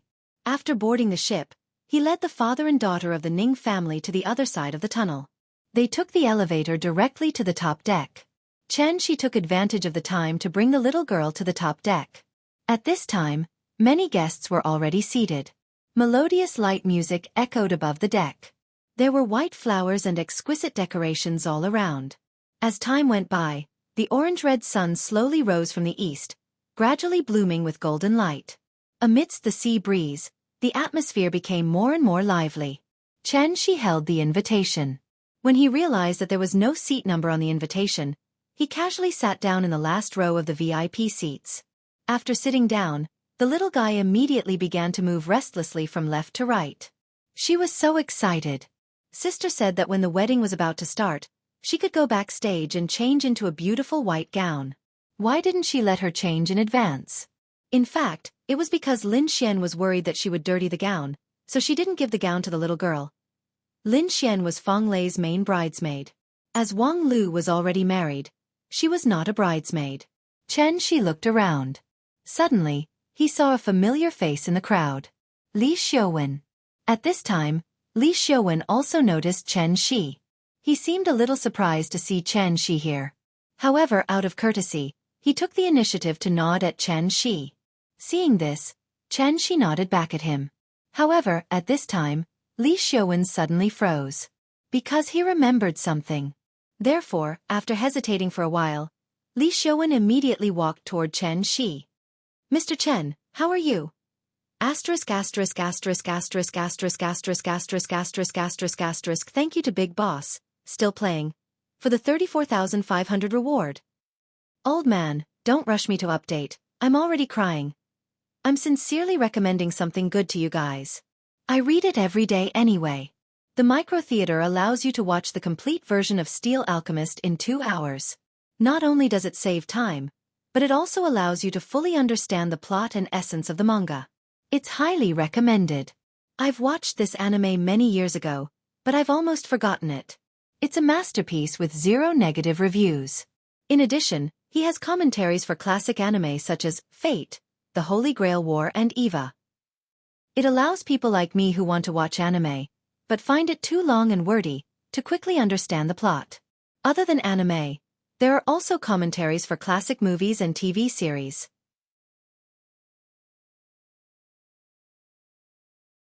Chapter 65. How have you been? Xianxia nodded in response. To be honest, he was not familiar with Li Xiuwen. And that night at Sally's restaurant, he even injured Zhao Yuan in front of Li Xiuwen. Regardless of whether Zhao Yuan was familiar with Li Xiuwen or not, at least Zhao Yuan was called by Li Xiuwen. Therefore, when Xianxia injured Zhao Yuan, it was already disrespectful to Li Xiuwen. Therefore, Xianxia did not think that Li Xiuwen would have a good impression of him. However, after the two met, Li Xiuwen's reaction was somewhat out of his expectations. What's Mr. Chen been busy with recently? After greeting Xianxia, Li Xiuwen sat beside Xianxia and asked with a smile. Taking care of the child. After saying that, Xianxia rubbed the little one's head. His behavior immediately made the little one unhappy. She quickly reached out and patted Xianxia's hand. Then she gently covered her hair with both hands and said in a coquettish voice, "Papa, you're so annoying. Don't touch my hair." The little one's hairstyle today was not simple. Xianxia woke up early in the morning and followed the steps on the internet step by step to make her a flower girl hairstyle. It was very complicated, but it really looked good, so the little one liked it very much. Really? Haha. Li Xiaowen could not help but laugh dryly. He had already seen Xianxi's information from Zhao Yuan, but his intuition told him that Xianxi was not simple. If he was really as simple as the information described, how could he explain the blank 5 years in between? It was very rare in today's society for a person to mysteriously lose 5 years' worth of information and not be able to find anything. It was also because of this that when Zhao Yuan wanted to seek revenge on Xianxi, he was not optimistic about Zhao Yuan and even wanted to advise Zhao Yuan not to pursue the matter anymore. Unfortunately, Zhao Yuan wanted to hurt Lin Xian, and because of this, he angered Li Xiaowen. The two parted on bad terms, so Li Xiaowen did not know whether Zhao Yuan had sought revenge on Xianxi or not. Following this period of investigation, Li Xiaowen realized that things were getting more and more complicated. Because Zhao Yuan had gone missing. The day after the two of them met, she disappeared. Even the Zhao family did not know where Zhao Yuan had gone. It was as if he had completely disappeared from the face of the earth. No matter how one looked at it, there was something strange about this matter. Hence, the moment Li Xiaowen saw Xianxi, he could no longer suppress the doubts in his heart. He pretended to ask casually, "Oh, by the way, I wanted to ask you, did Zhao Yuan come to you again after that?" Hearing this, Xianxi did not immediately answer. Instead, he glanced at Li Xiaowen without batting an eyelid. Seeing this, Li Xiaowen immediately chuckled and explained, "Zhao Yuan and I can be considered acquaintances. Mr. Qin, you are Lin Xian's friend. If he still finds trouble with you, I can be a peacemaker and have a good talk with him. After all, it's better to squash enmity rather than keep it alive." After hearing Li Xiaowen's words, Xianxi shook his head and said calmly, "He didn't find me." "Oh," Li Xiaowen nodded, then said somewhat unwillingly, "All right, if you need any help, just let me know. I don't have your number yet. If you don't mind, let me know." As he spoke, Li Xiaowen took out his phone and waited for Xianxi to give him the number. But at this moment, a voice suddenly came from behind them. "Mr. Chen?" Xianxi looked back and saw Ning Zhonghua and Ning Qiutong coming up behind him, side by side. "Mr. Ning." "Haha, what a coincidence, Mr. Chen." Ning Zhonghua laughed as he came to Xianxi's side, then sighed. "We are really fated to meet at someone else's wedding. This time, I didn't arrange it on purpose." After saying this, Ning Zhonghua laughed loudly, as if meeting Xianxi here was something to be happy about. "Mr. Chen, hello."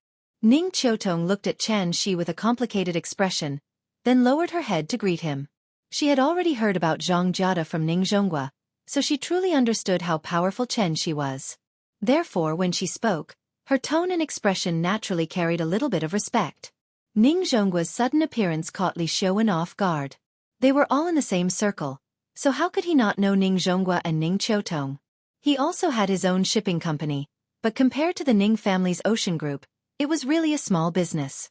Many of his company's orders were even leftovers from the ocean shipping group, and then they were casually outsourced to him. "Uncle Ning, Sister Ning, hello." After Ning Qiutong and Xianxi finished talking, Li Xiaowen quickly stood up and chose a very suitable time to appear in front of Ning Zhonghua. Ning Zhonghua seemed to have seen Li Xiaowen at this time. He turned his head and laughed. "Oh, it's Xiaowen? Where's your dad? Why don't I see him?" "My dad is still abroad, so I can only come on his behalf today." "Oh, okay." Ning Zhonghua nodded, as if he had no intention of talking to him in depth. Seeing this, Li Xiaowen could not help but feel anxious. Although the ocean shipping group had been handed over to Ning Qiutong, Ning Zhonghua's words still had a decisive effect. In fact, Li Xiaowen's relationship with the Ning family was quite deep. The reason why he was named as one of the top 10 youths in Zhonghai was mainly because of his shipping company. This company was built by him, and the reason why it developed so quickly was because of Ning Zhonghua's help. A small company with no qualifications, in just a few years, through the outsourcing of the ocean shipping group, became one of the top 10 shipping companies in Zhonghai. What did it rely on? It relied on face. It was his dad's face. Ning Qiutong looked down on Li Xiaowen, because she felt that this person lived too superficially. Although they were all rich second-generation heirs living in the shadow of their fathers, Ning Qiutong could take charge of the entire ocean shipping group on her own. Li Xiaowen, on the other hand, only knew how to deal with the media in his empty company, busy with magazines and newspapers, and promote his name as one of the top 10 youths in Zhonghai. His so-called projects were, in fact, all obtained through connections. Therefore, after Ning Qiutong took charge of the ocean shipping group, she started to reduce the number of outsourced projects, intentionally or unintentionally, in the name of maximizing profits. This move made Li Xiaowen's life a little difficult, so he had already started to plan to wait for his dad to come back to China and bring him along to visit Ning Zhonghua. He did not expect to see Ning Zhonghua here today, so he was caught off guard. Li Xiaowen was still thinking of ways to strike up a conversation with Ning Zhonghua, but at this moment, Lin Xian, wearing a white off-shoulder bridesmaid dress, suddenly appeared. She stood by the railing on the deck, waved at Xianxia from afar and shouted, "Xianxia, over here, quickly bring Yan over to change. The wedding is about to begin. Thank you to Katsumiri for the 10,000 reward. Old man, don't rush me too much, really. Indeed, your urging can affect me. If it wasn't for the fact that I really couldn't write, I would have done it long ago.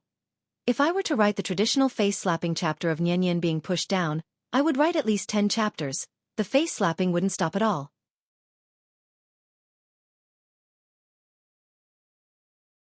Chapter 66. Just as Ning Zhonghua was about to send Li Xiaowen away and sit down to chat with Xianxia, Lin Xian appeared. Her appearance immediately attracted the attention of many people.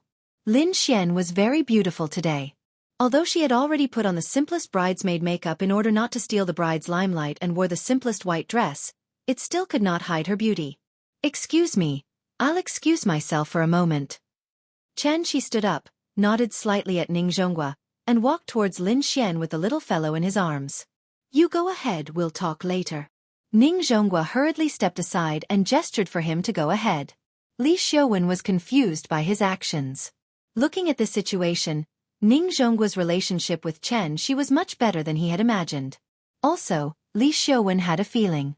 Ning Zhonghua seemed to be lowering his status in front of Xianxia. What kind of show was this? Li Xiaowen had not recovered from his shock, but Ning Zhonghua had already walked away. When Li Xiaowen finally reacted and wanted to chase after Ning Zhonghua to chat, Ning Zhonghua had already walked towards the first row of the VIP seats under the guidance of his assistant. That place was not a place anyone could sit, so Li Xiaowen had no choice but to stop in his tracks. Then, he turned to look in the direction that Xianxia had left. He saw Lin Xian carrying the little fellow and chatting happily with Xianxia as they walked towards the staircase. Xianxia carried the little fellow to Lin Xian. After sizing her up, he teased, "You're so beautiful today, don't steal the bride's limelight." Hearing this, Lin Xian could not help but spit at Xianxia. Her face was a little red, and her tone was a little shy. She complained, "Don't talk nonsense, there's only one main character today, I'm not as pretty as her." Although that was what she said, Lin Xian felt that Xianxia's words made sense, so she decided to touch up her makeup later. For example, she would make her nose shorter and her skin tone darker. This was what a bridesmaid should do.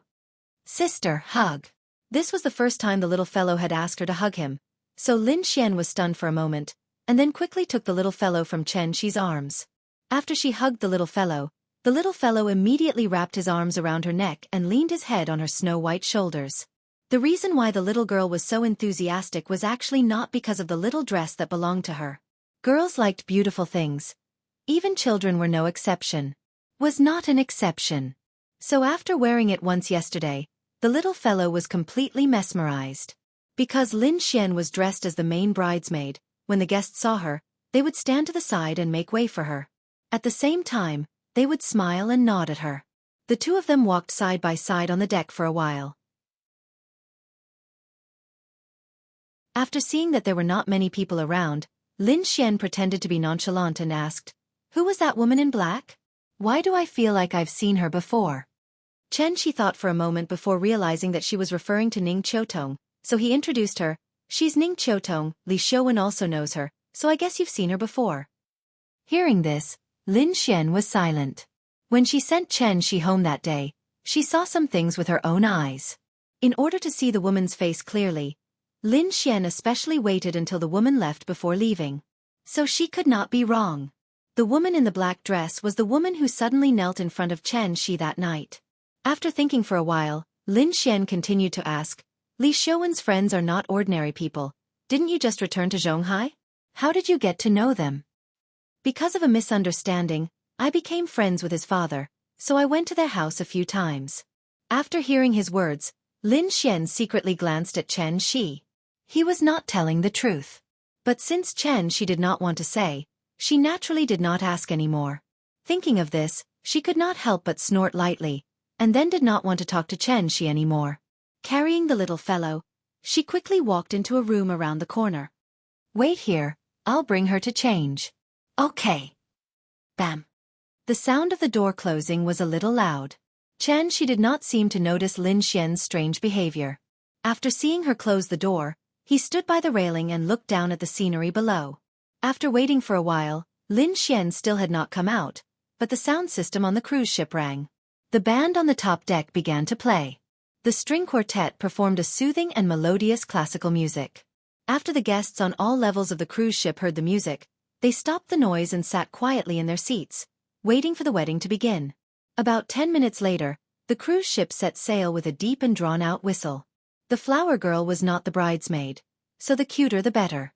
So when Lin Xian came out with the little fellow again, the little fellow had changed into a top Israeli wedding dress brand, Galia. Lahav custom-made white puffy gauze dress. She was wearing a pair of white princess shoes and a garland made of real flowers on her head. She looked like a little angel who had descended from the heavens to the mortal world. Nian Nian is so cute. Come, let daddy kiss you. Seeing his daughter's cute little face, Chen Shi was suddenly overjoyed and quickly stepped forward to kiss her. However, the little fellow was now proud. Before Chen Shi's mouth could get close to her, the little fellow pressed her forehead and pushed him away. She pouted and said with disgust, "No, Papa is annoying. You'll dirty me." After that, she buried her head in Lin Xian's shoulder again. Chen Shi was a little speechless. He was actually disliked by his baby daughter. Stop it. The wedding is about to begin. Go back and sit down. I have to take Nian Nian to find Lei Lei. See you later. After that, Lin Xian took the little fellow to Feng Lei's room. Seeing this, Chen Shi could only shrug helplessly and then walk toward the deck. The deck was packed with people, and the VIP seats had long been filled. Many children did not want to watch the broadcast, so they did not listen to the adults at all and ran to the top deck to see the live scene. Since they were guests, it was naturally impossible to chase them out of the top deck, so there were more and more people on the top deck. Chen Shi didn't like to join in the crowd, but in order to take a few beautiful photos of the little girl as a souvenir, he had to apologize while trying his best to squeeze into the crowd. It wasn't until he stepped on the red carpet that he finally stopped. The red carpet crossed the entire deck. On one side was the flower arch of the wedding stage, and on the other side was the passage for the bride and groom. Suddenly, the music stopped. Then, a wedding officiant dressed as a priest slowly stepped on the red carpet and walked toward the wedding stage. After the priest finished his speech, the music started again. But this time, it was the wedding march that was playing. The groom, Wang Shiwu, slowly appeared at the end of the passage under the priest's introduction. After the groom stood on the stage, the best man and the bridesmaid walked up the passage one by one. After the best man and bridesmaid were in place, Chen Shi finally perked up. Because the little fellow was going to appear. Others' focus was on the bride and groom, but his focus was all on the flower girl. If he could, he would probably laugh out loud without hesitation. That's my daughter. This was the pride of a father. Thank you to Mosa Fanzi for the 10,000 reward. The first group number of this book. 511793123.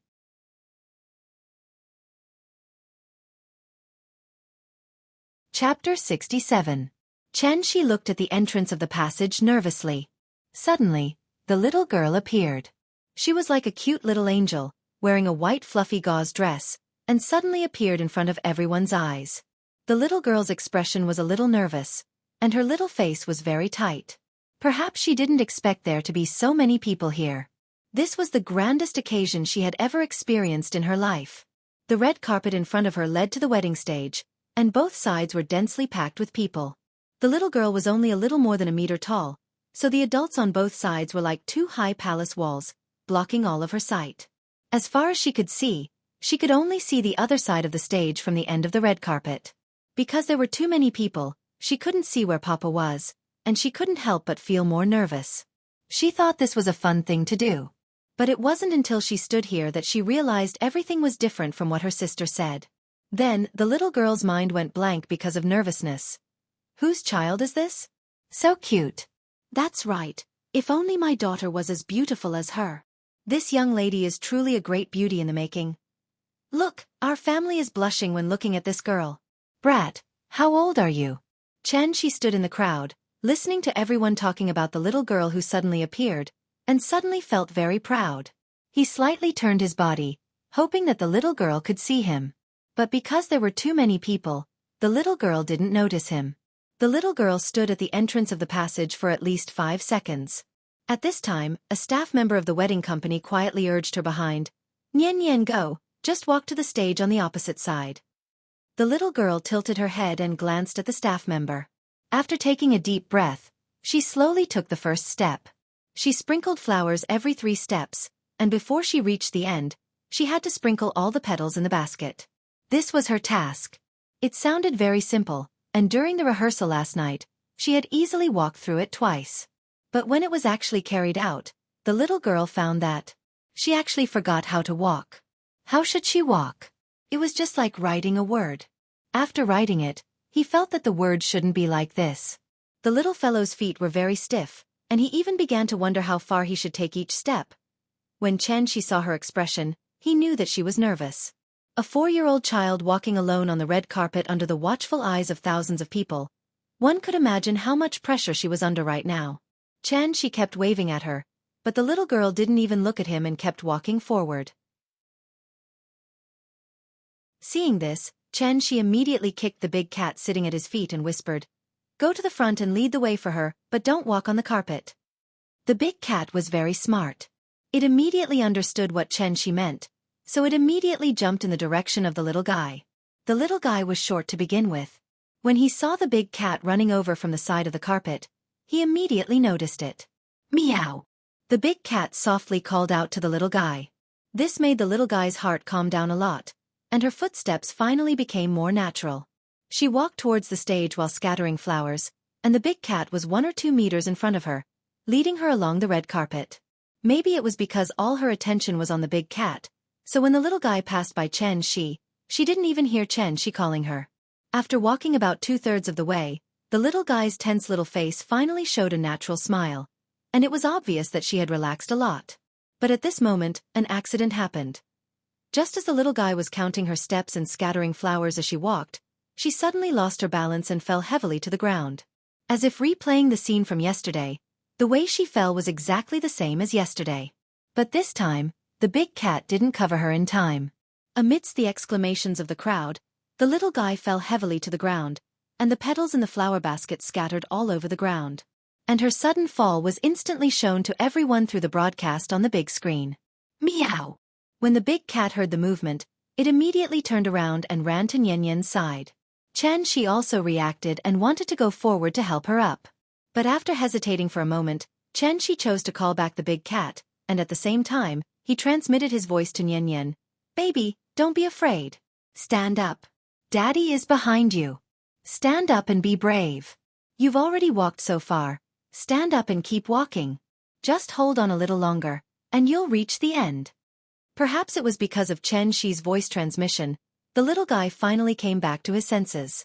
She quickly got up from the ground and picked up the flower basket again. Under the accompaniment of the music, she continued to walk toward the stage not far away.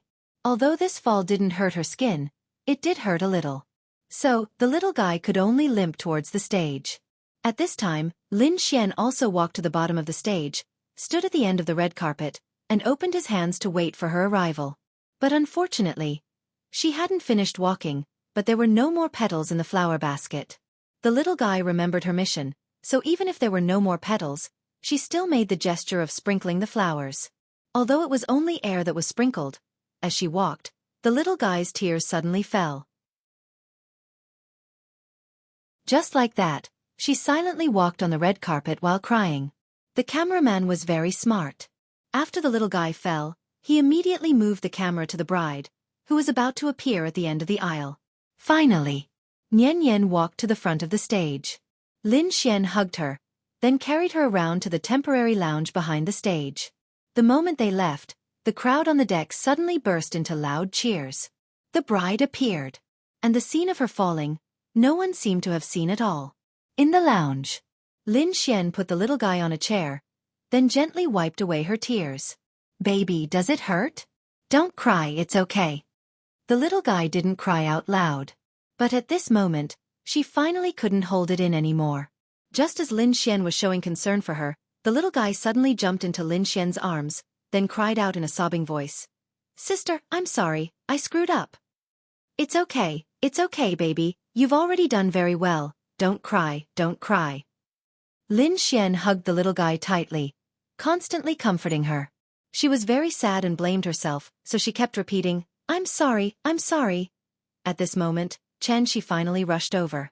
Lin Xian glanced at Chen Shi, then motioned for Chen Shi to come over. She was the main bridesmaid, so she couldn't just leave. Lin Xian gently pushed the little guy into Chen Shi's arms. At this moment, the little guy finally saw Chen Shi. So she cried even harder.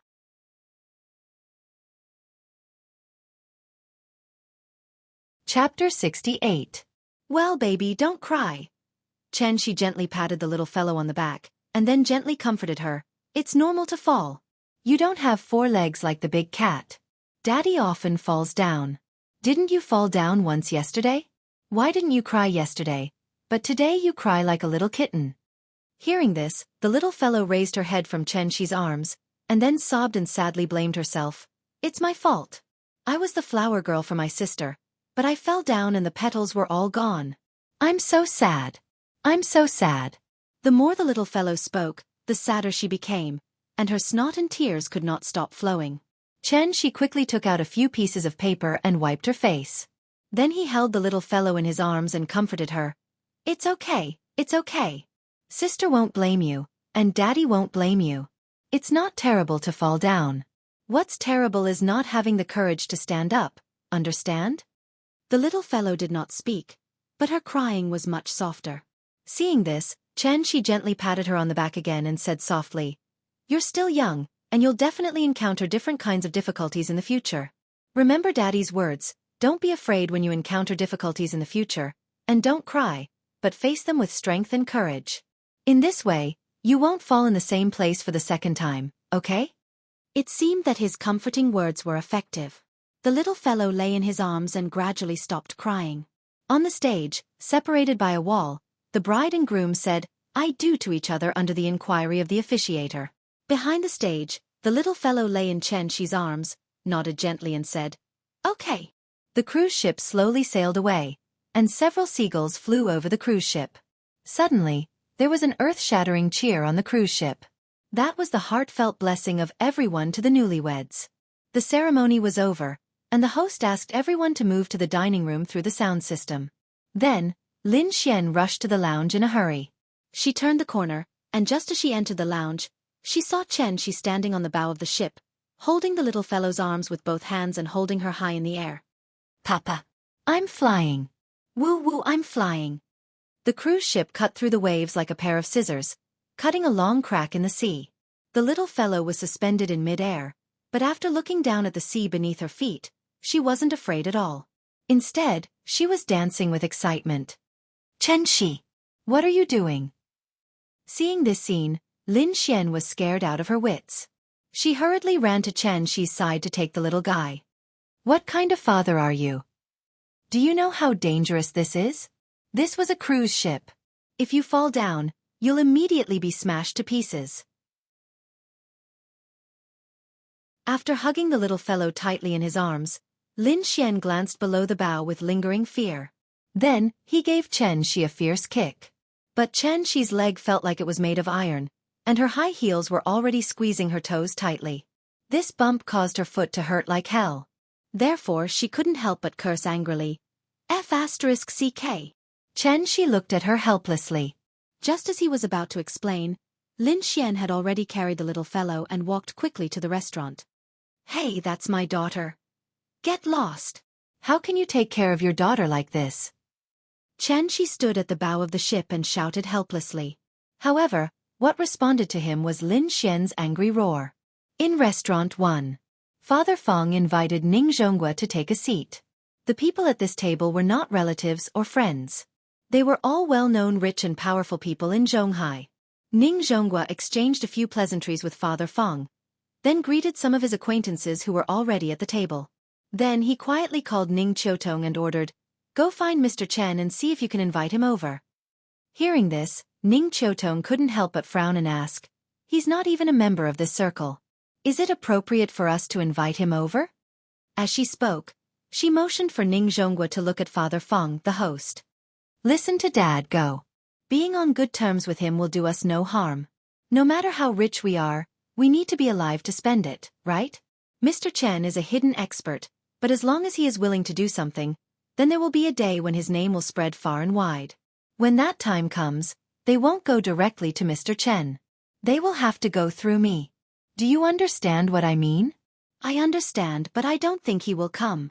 Ning Qiutong said this, but she still turned and walked out. Inviting him over was just to express their attitude.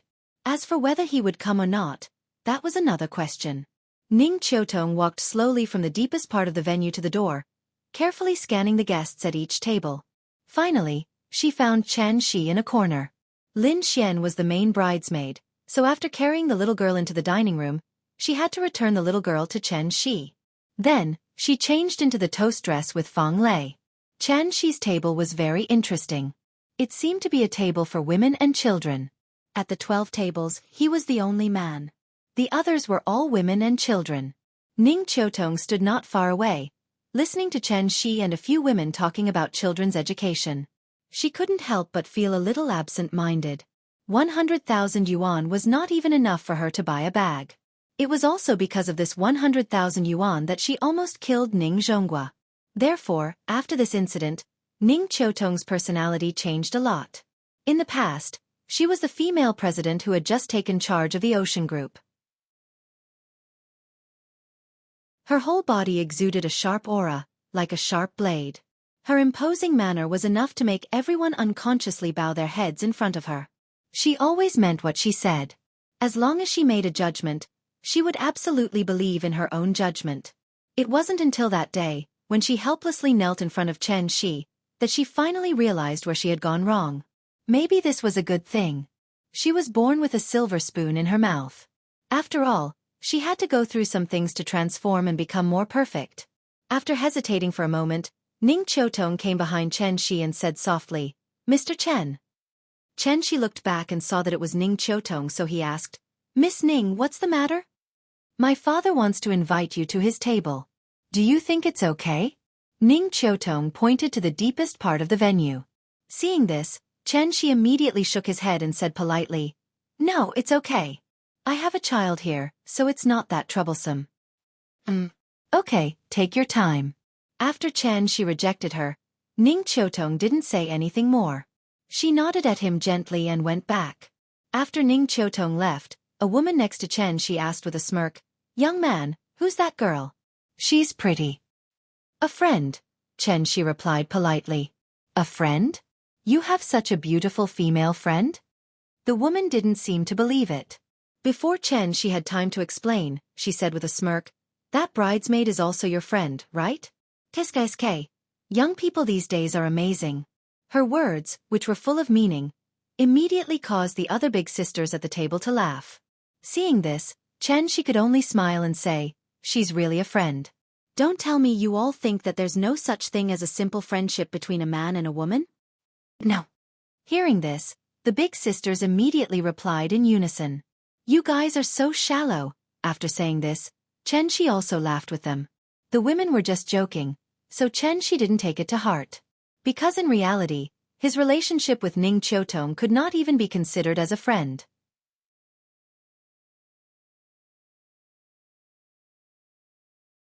Chapter 69. During lunch, Xianxia talked with several older sisters about how to educate children, which gave Xianxia a lot of inspiration.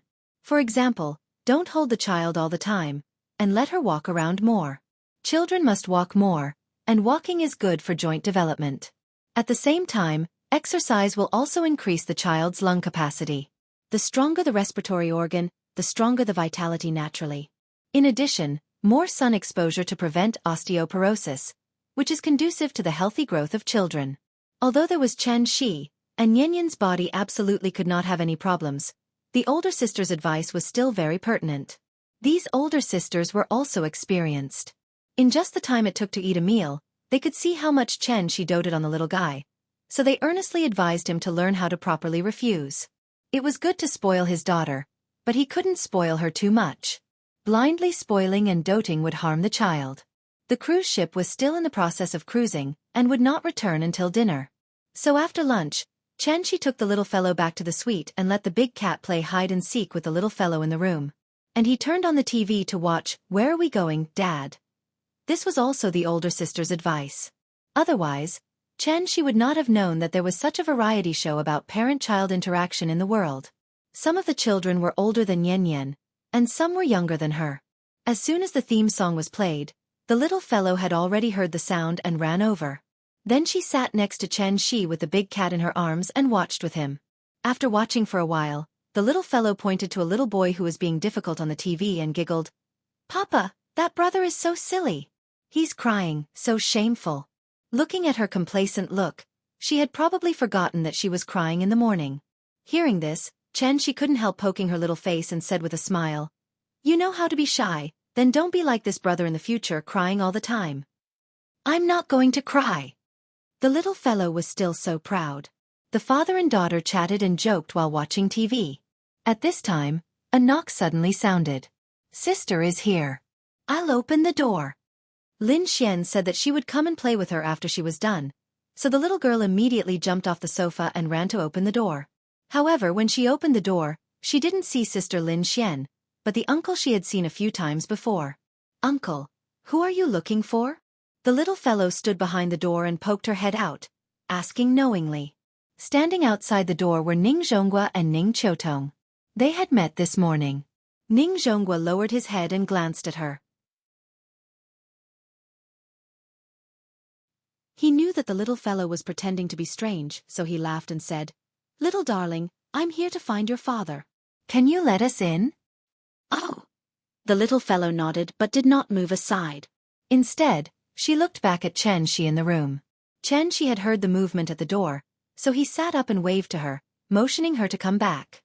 The little fellow jumped into Chen Shi's arms, and then said in a muffled voice, "Papa, that old uncle is here to see you again." "I know."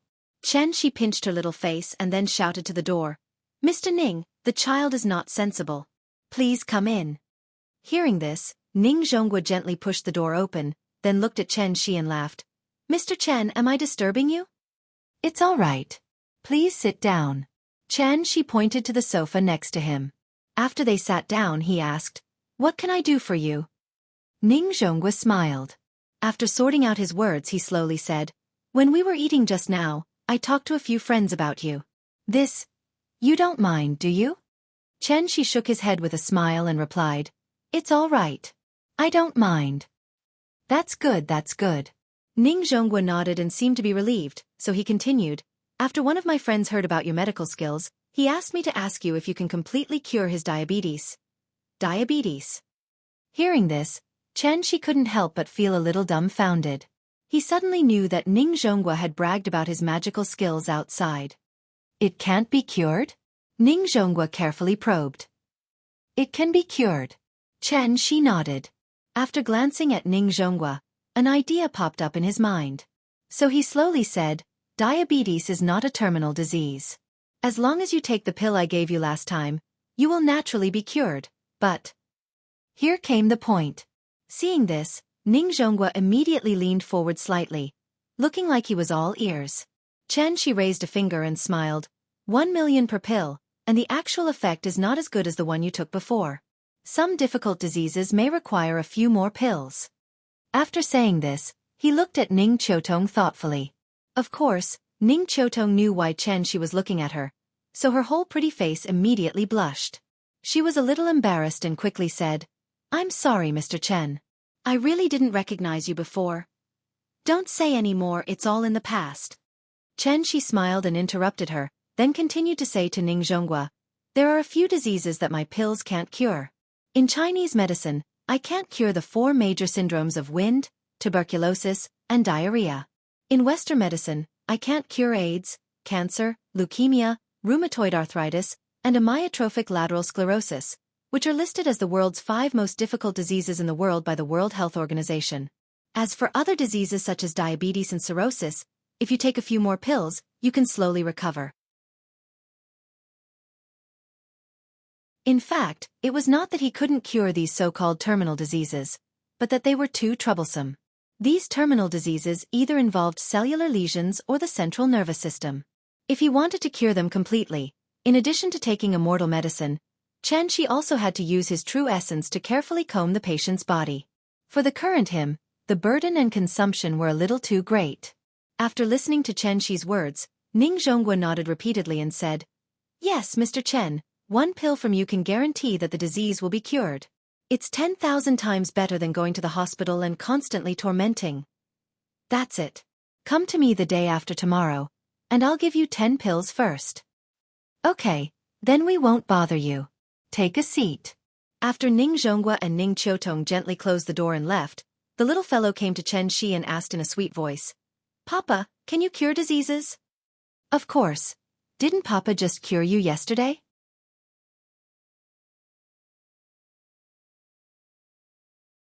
Chapter 70. After Ning Zhonghua left, the little fellow jumped into Xianxia's arms again, and then continued to watch where Daddy went with Xianxia. The little fellow watched where Daddy went, but her focus was different from Xianxia's. What she liked was the strange scenery and games, while Xianxia watched the interaction between the cute girl and Daddy. After watching the first episode, Xianxia wanted to show her the second episode, but the little fellow didn't want to watch it anymore. Instead, she leaned her little head forward and said to Xianxia expectantly, Papa, I also want to play 123 Wooden Man. Okay, Daddy will play with you. Xianxia touched her little head, and then stood up with her in his arms. In fact, games like hide-and-seek and 123 Wooden Man were more fun with more people. Xianxia thought for a moment and asked the big cat to play with him. So, the little fellow leaned against the wall and counted. Xianxia and the big cat stood behind her and moved toward her like snails. 1, 2, 3, Wooden Man. After the little fellow shouted, she immediately jumped and turned around, but Xianxia and the big cat seemed to have never moved. After several times, the little fellow didn't catch any trace of their movements, so she couldn't help but pout. When she turned around again, this time she quickly shouted, 123. Without even calling out to the Wooden Man, the little fellow hurriedly turned her head. Just after she turned her head, Xianxia pretended to be panicked, made an extremely exaggerated posture, and constantly swayed his center of gravity from side to side, as if he was completely unstable. I caught you. You moved. You moved. The little fellow jumped and clapped her hands, then pointed at Xianxia and giggled. Well, I was caught by you. It's my turn to count 123. Xianxia pretended to be regretful and said, I'll be Wooden Man. The little guy quickly ran to Xianxia's side, then pulled the big cat back to the corner, ready to start another round. Xianxia, on the other hand, did what she did just now. He slowly leaned against the wall and shouted, 1, 2, 3, Wood Man. After saying that, he imitated the little fellow and turned around. The little girl pursed her lips and looked very serious. She had just taken a step with her left foot and her little hand was still waving in the air. When she saw Xianxia turn around, she tried her best to stop her body from shaking. Xianxia pretended not to see her move, so he turned around and started counting again. Most of the children nowadays spent their childhood in the company of toys and cartoons.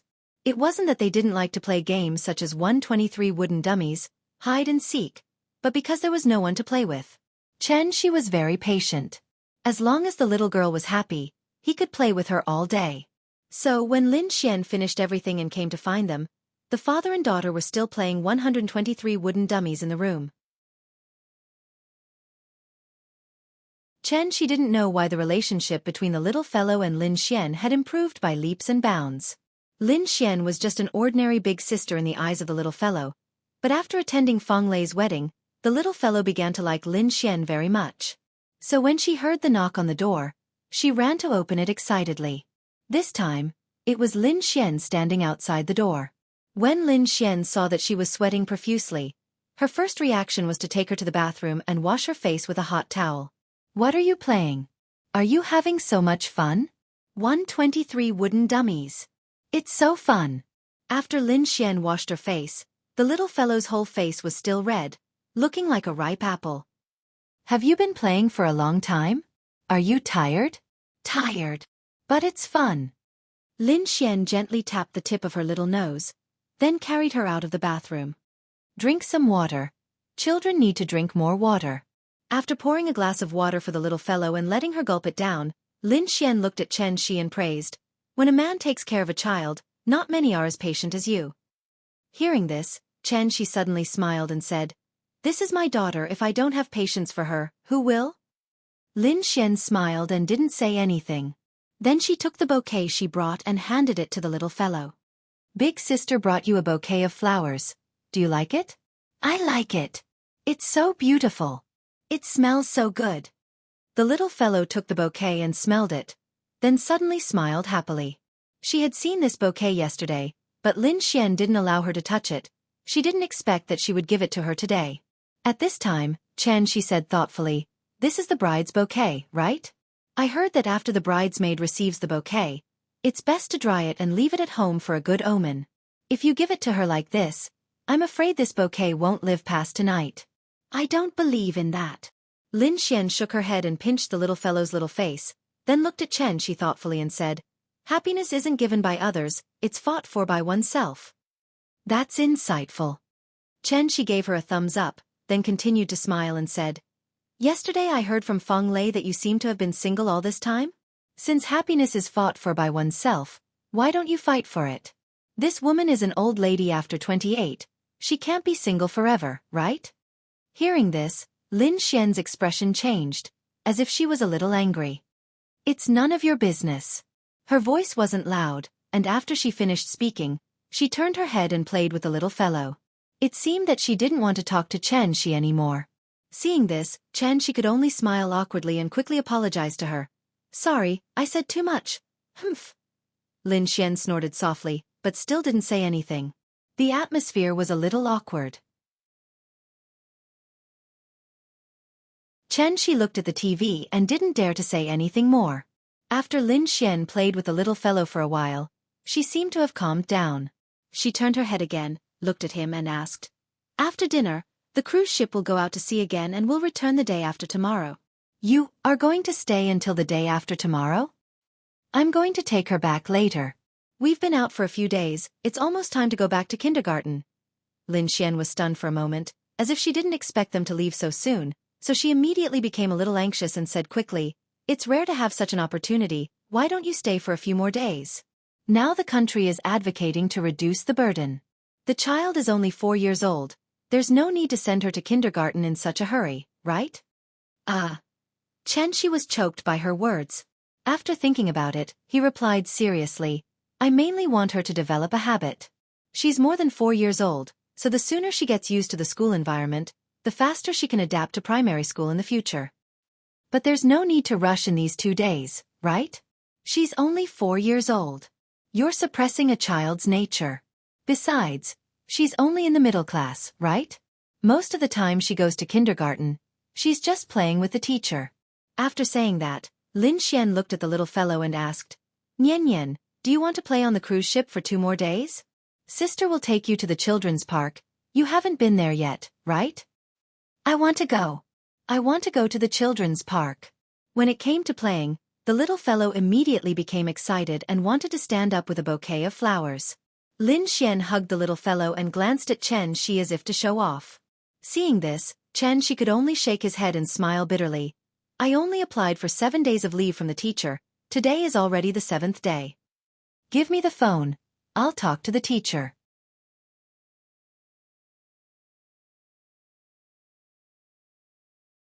Chapter 71. Papa, where are we going?" "I'm not afraid of anything as long as you're here." The little fellow stood on the sofa, clapped her hands excitedly, and then sang along with the music on Lin Xian's mobile phone.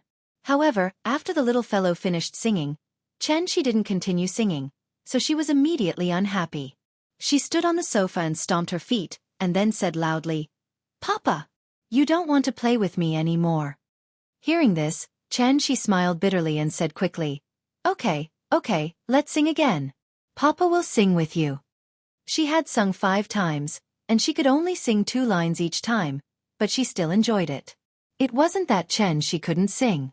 With his control over his body, it was a simple matter for him to sing well.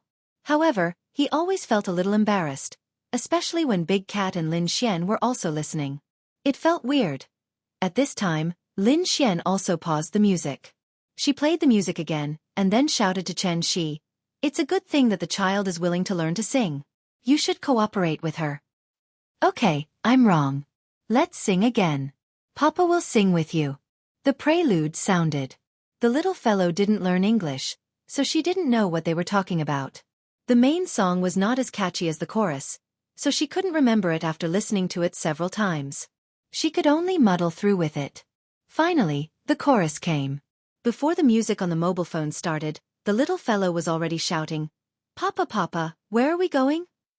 After singing this sentence, the little fellow realized that she couldn't keep up with the beat. After a pause, she finally caught up with the rhythm, waved her little hands and shouted, "I'm not afraid of anything."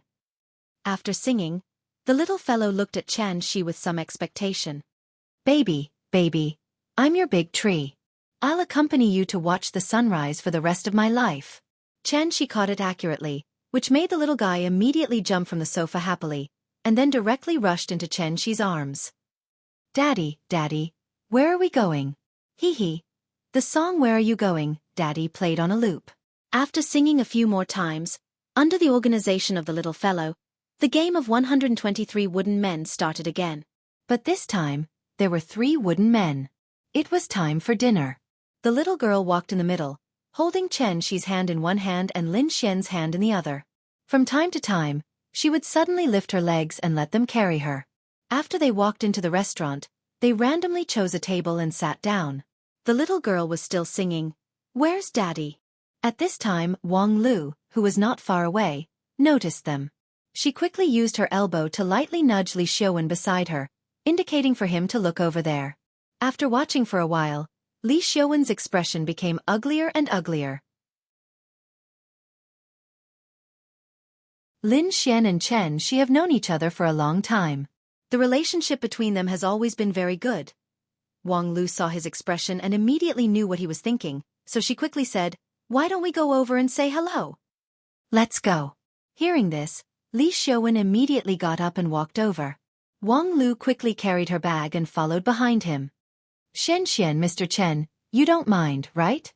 As Li Xiaowen spoke, he pointed to the seat next to Lin Xian.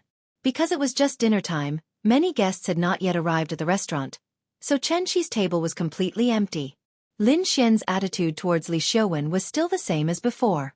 After slightly raising her head to look at him, Lin Xian acted as if nothing had happened. She lowered her head again and continued to play with the little fellow. Xianxia saw that Li Xiaowen was embarrassed, so he nodded at him and said politely, "We're also here to freeload. Please go ahead." At this time, Wang Lu acted as if she had just seen Lin Xian. She immediately stood up from behind Li Xiaowen and ran directly behind Lin Xian. She leaned over and hugged her from behind. "Xianxian, why didn't I see you when I came in this morning? Do you know how beautiful you are today? You almost stole Lei's limelight." As Wang Lu spoke, she even made a hand gesture with an exaggerated expression. "It's not as exaggerated as you say. I'm not the one getting married. Why are you being so sweet? Be careful not to let Lei hear you. You're done for." Lin Xian really liked Wang Lu's words, so she immediately pulled her to sit next to her. At this time, Li Xiaowen also sat next to Wang Lu. After Wang Lu said a few words to Lin Xian, she smiled and greeted Xianxia. She said mysteriously, "Xianxia, you're really good at hiding things." "What am I good at hiding things?" Xianxia was confused by her inexplicable words. Still pretending. Wang Lu looked like she had seen through him. She pretended to be serious and said, "Tell me the truth. Did you create the Fuqing building advertisement that blew up my friends that day?" Hearing this, Lin Xian could not help but look at Xianxia thoughtfully. Not long after this incident, she was kidnapped by Zhao Yuan. If Wang Lu did not mention it now, she would have forgotten that Xianxia had caused such a huge commotion. Li Xiuwen, on the other hand, didn't know that Xianxia was the one who caused the explosion in his circle of friends. Haven't I always wanted to find Ying? So I asked a friend to help me think of a way, but I didn't expect his method to cause such a huge commotion. Your friend is really amazing. If there's a chance, introduce us to him. One more friend means one more path, don't you think so? Perhaps she could not stand Wang Lu's unscrupulousness. After nodding lightly, he did not speak anymore. Wang Lu and Li Xiuwen's sudden appearance made Lin Xian's mood turn bad. Thus, she did not speak anymore. She took out her phone and started playing by herself. When Wang Lu spoke to her, she did not say a word. When Wang Lu wanted to lead the topic to Li Xiuwen, Lin Xian completely shut her mouth. She did not even make a sound.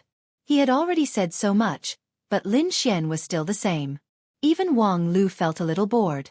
Thus, she could only look at Li Xiuwen helplessly. Li Xiuwen's expression was very ugly. He was silent for a while. Then, he suddenly stood up. Without saying a word, he turned around and walked out. This was the first time he had lost his composure in front of Lin Xian. Wang Lu was stunned. She stared blankly at Li Xiuwen as he left. Until she saw Li Xiuwen walk out of the restaurant, she looked at Lin Xian with an exasperated look and complained, Xian, don't be like this all the time. What's wrong with Li Xiuwen? Why do you always treat him like this? He's also infatuated with you. Can't you try? Enough. Stop talking. Lin Xian shouted and interrupted Wang Lu. Her full chest rose and fell quickly. It was obvious that she was very angry. Wang Lu was also shocked by her sudden outburst. The little guy also quickly raised his head and looked at Lin Xian. Then, he stretched out his little hand and touched her face. He comforted her softly. Sister, don't be angry. Don't be angry. Lin Xian rubbed his little head. Then she squeezed out a smile and said reluctantly, Good girl. Sister won't be angry. After saying that, Lin Xian looked at Wang Lu and said seriously, Lulu, I really don't need you to worry about my personal problems. If you continue to be like this, I think we can't even be friends. Xian, you.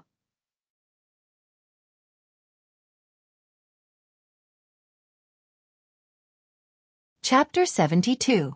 Lin Xian's personality was straightforward, and she had always been clear about her likes and dislikes. Wang Lu really did not expect that her matchmaking this time would make Lin Xian so angry.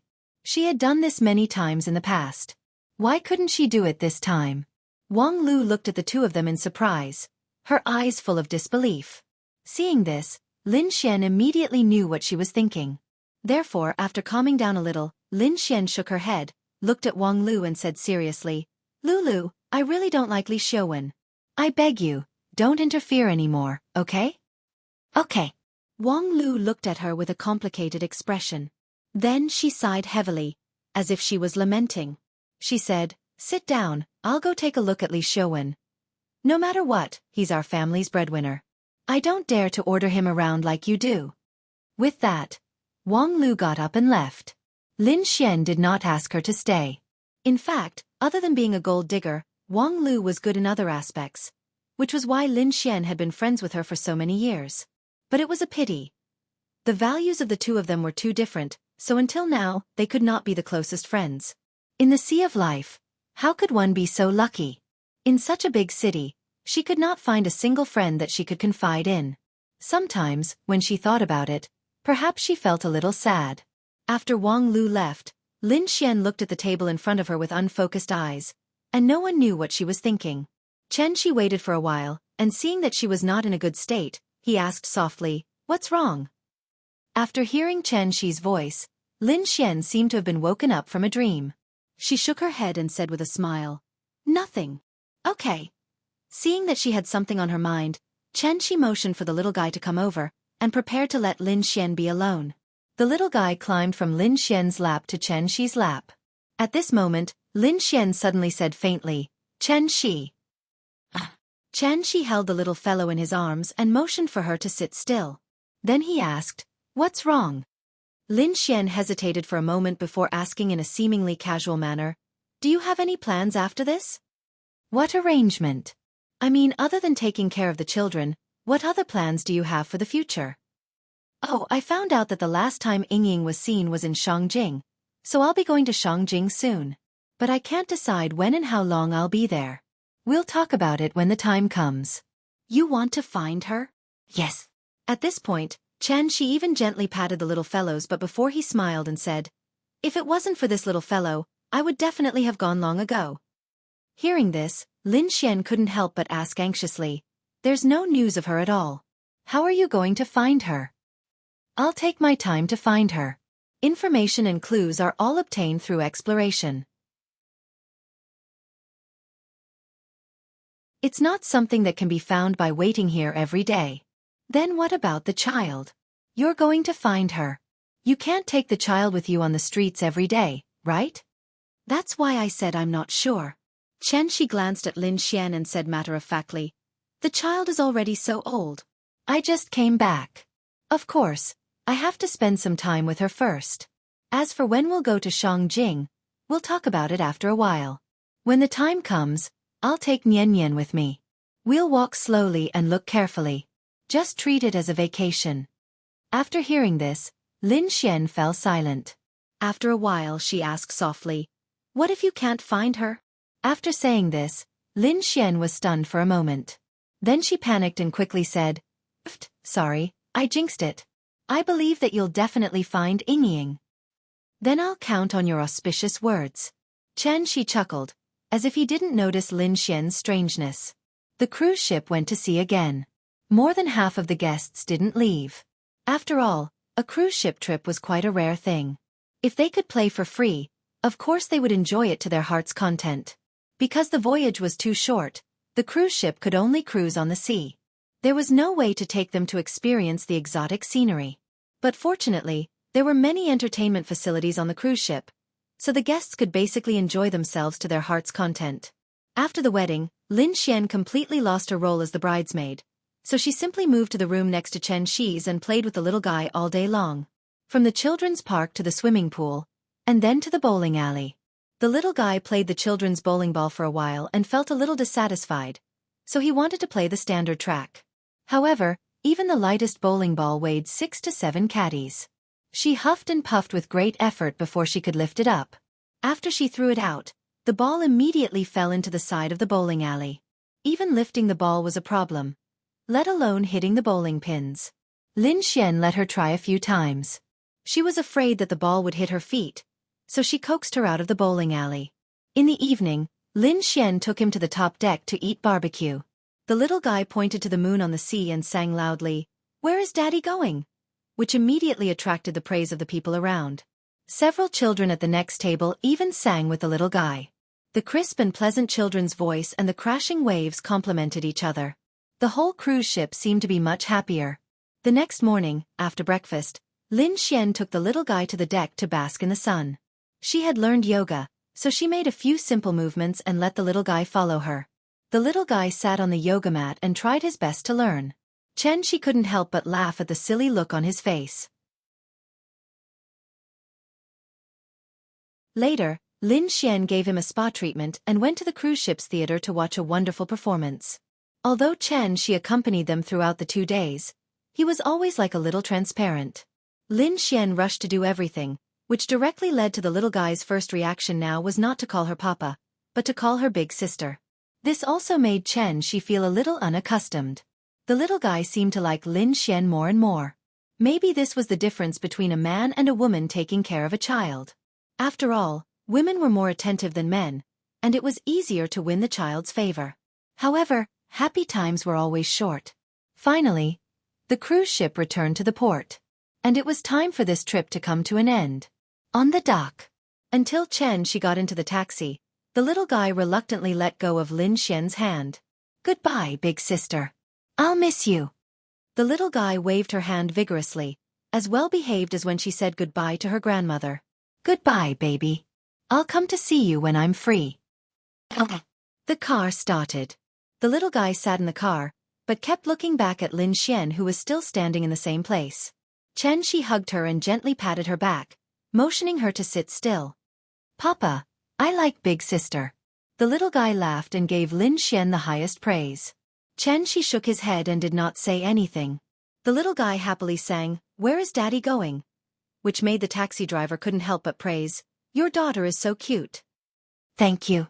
Xianxia smiled and nodded in response.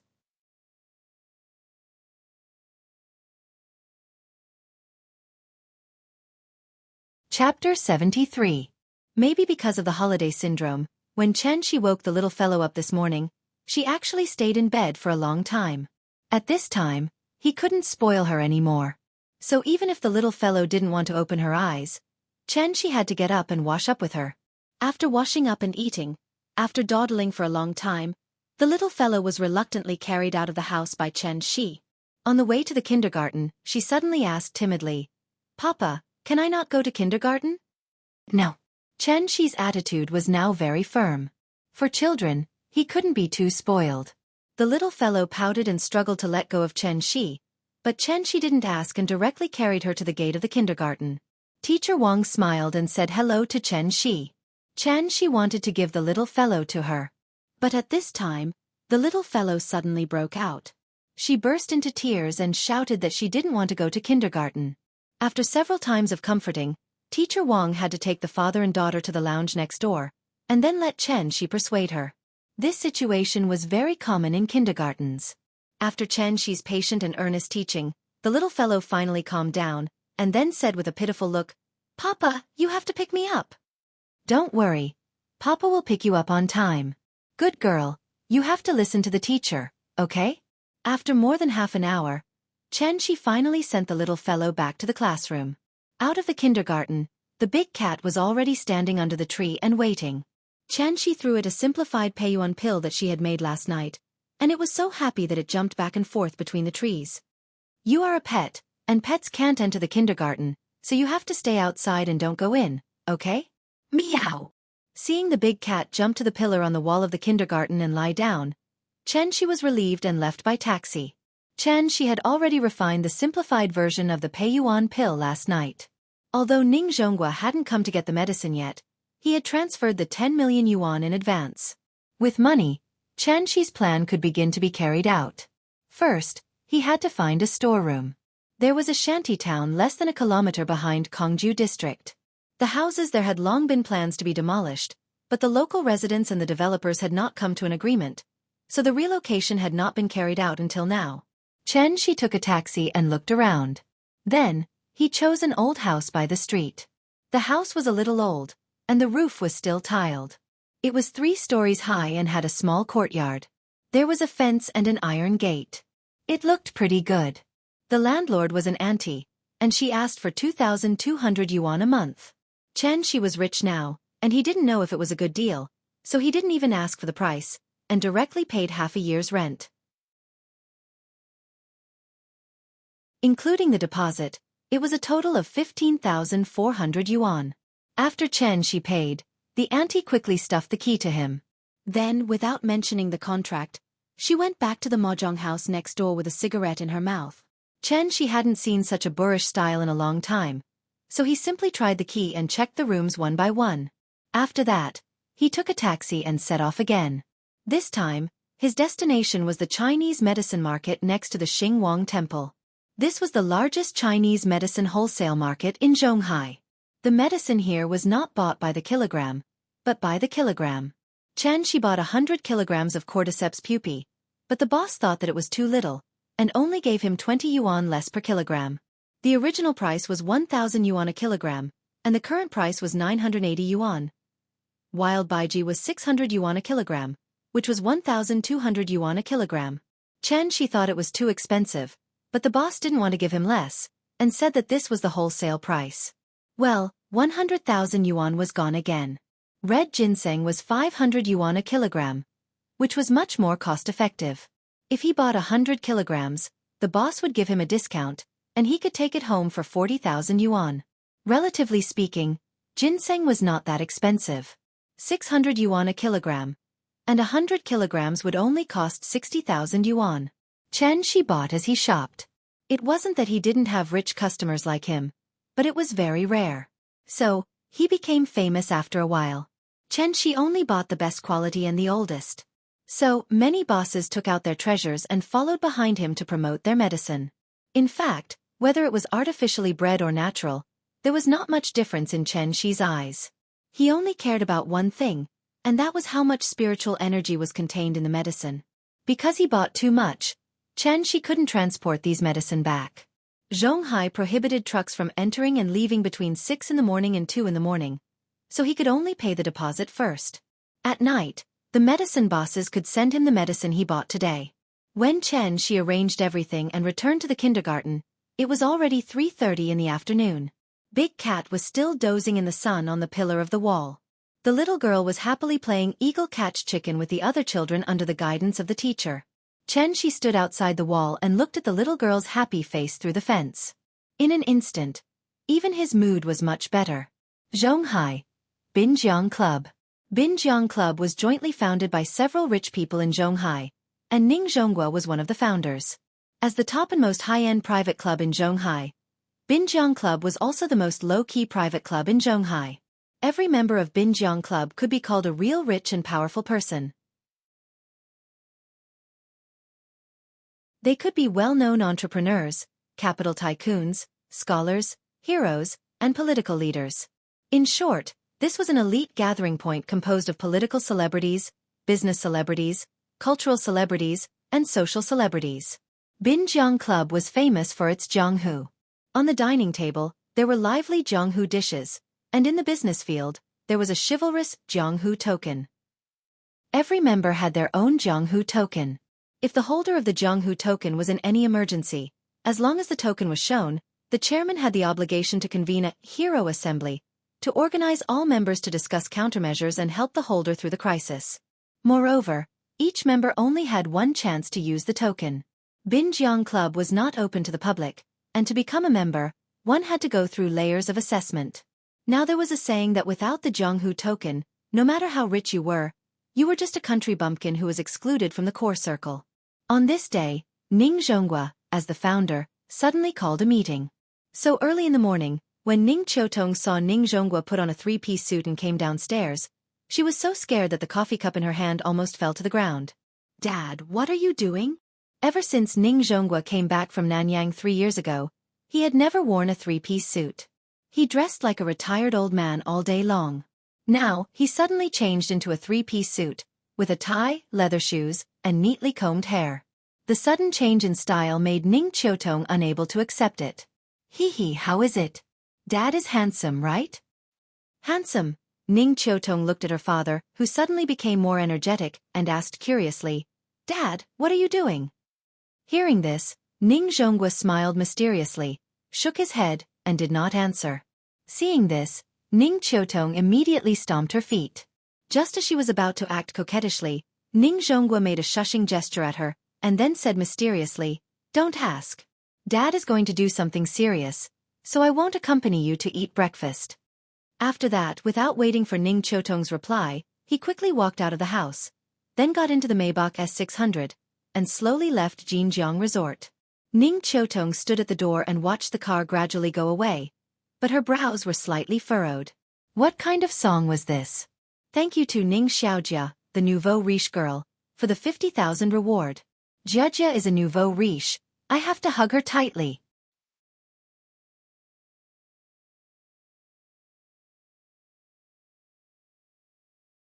Chapter 74. At this point, the basic structure of the book has been formed, so I'll make my attitude clear. From now on, I won't answer any questions about the plot. I only have one sentence: if you think it's good, then read it. If it's not good, then leave. If an idiot says I'm just being narcissistic, I want to say, are you a moron? Have you read too many novels? You always come here to show off your IQ, but you always forget to bring the most important thing: your brain. Don't you know there's a thing called foreshadowing? You're always wrong here and there. How high do you think your IQ is?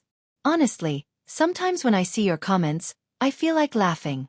It feels like I'm feeding a child. I have to explain things clearly to him so that he can understand what I mean. I don't want to write a running account, and I don't want to write a face for each character. You say it's not reasonable. You finish a chapter in 2 or 3 minutes, but I finish a chapter in 2 or 3 hours. How long do you think you've been thinking? And how long did I think? You can make suggestions, you can find bugs, but please don't make a conclusion without reading the rest of the chapter. That's really stupid. Finally.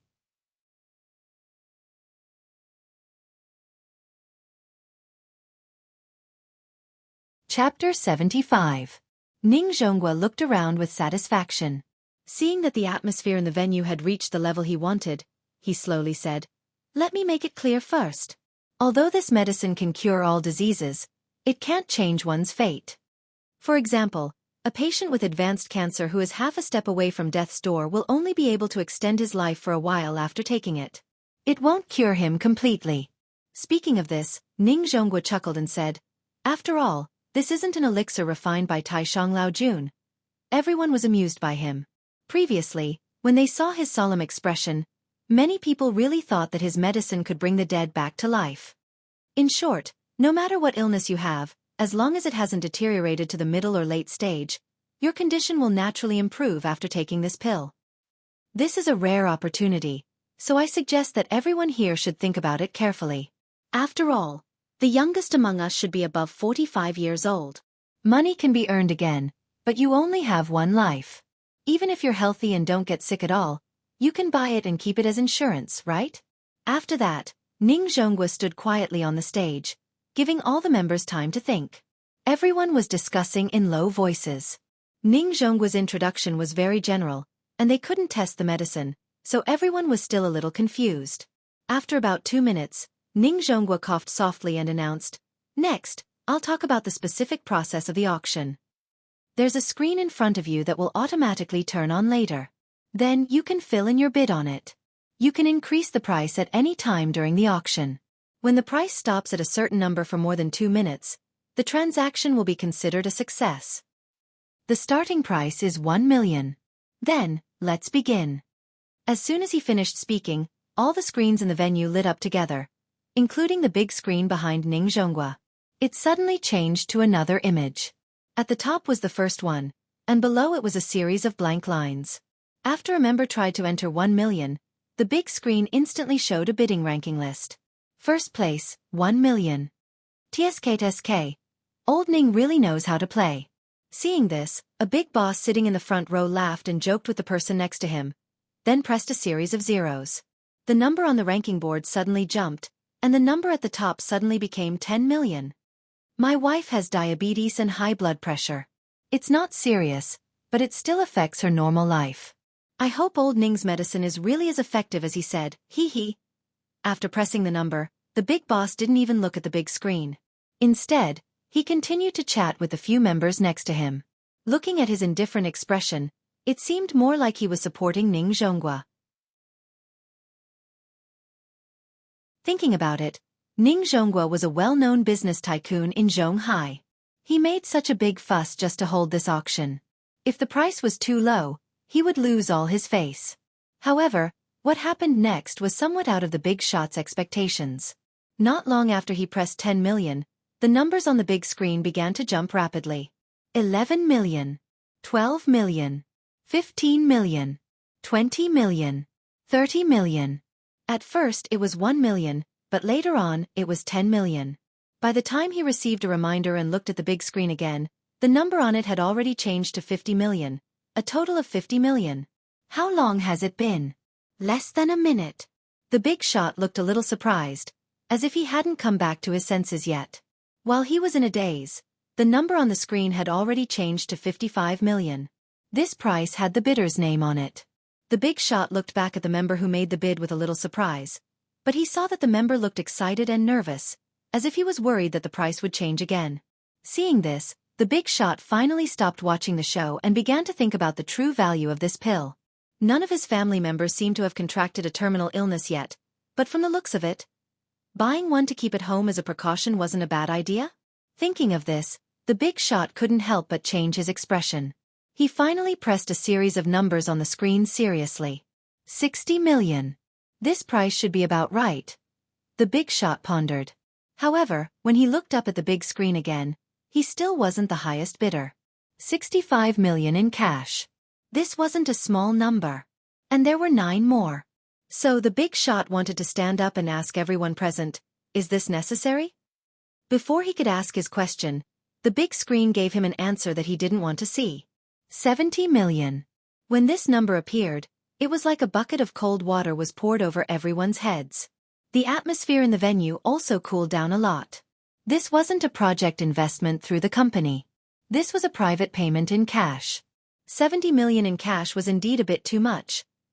Everyone present was a sly old fox in the business world, so they were particularly sensitive to cash. Just because he had a net worth of tens of billions didn't mean that he had tens of billions of cash at his disposal. 70 million was already a lot.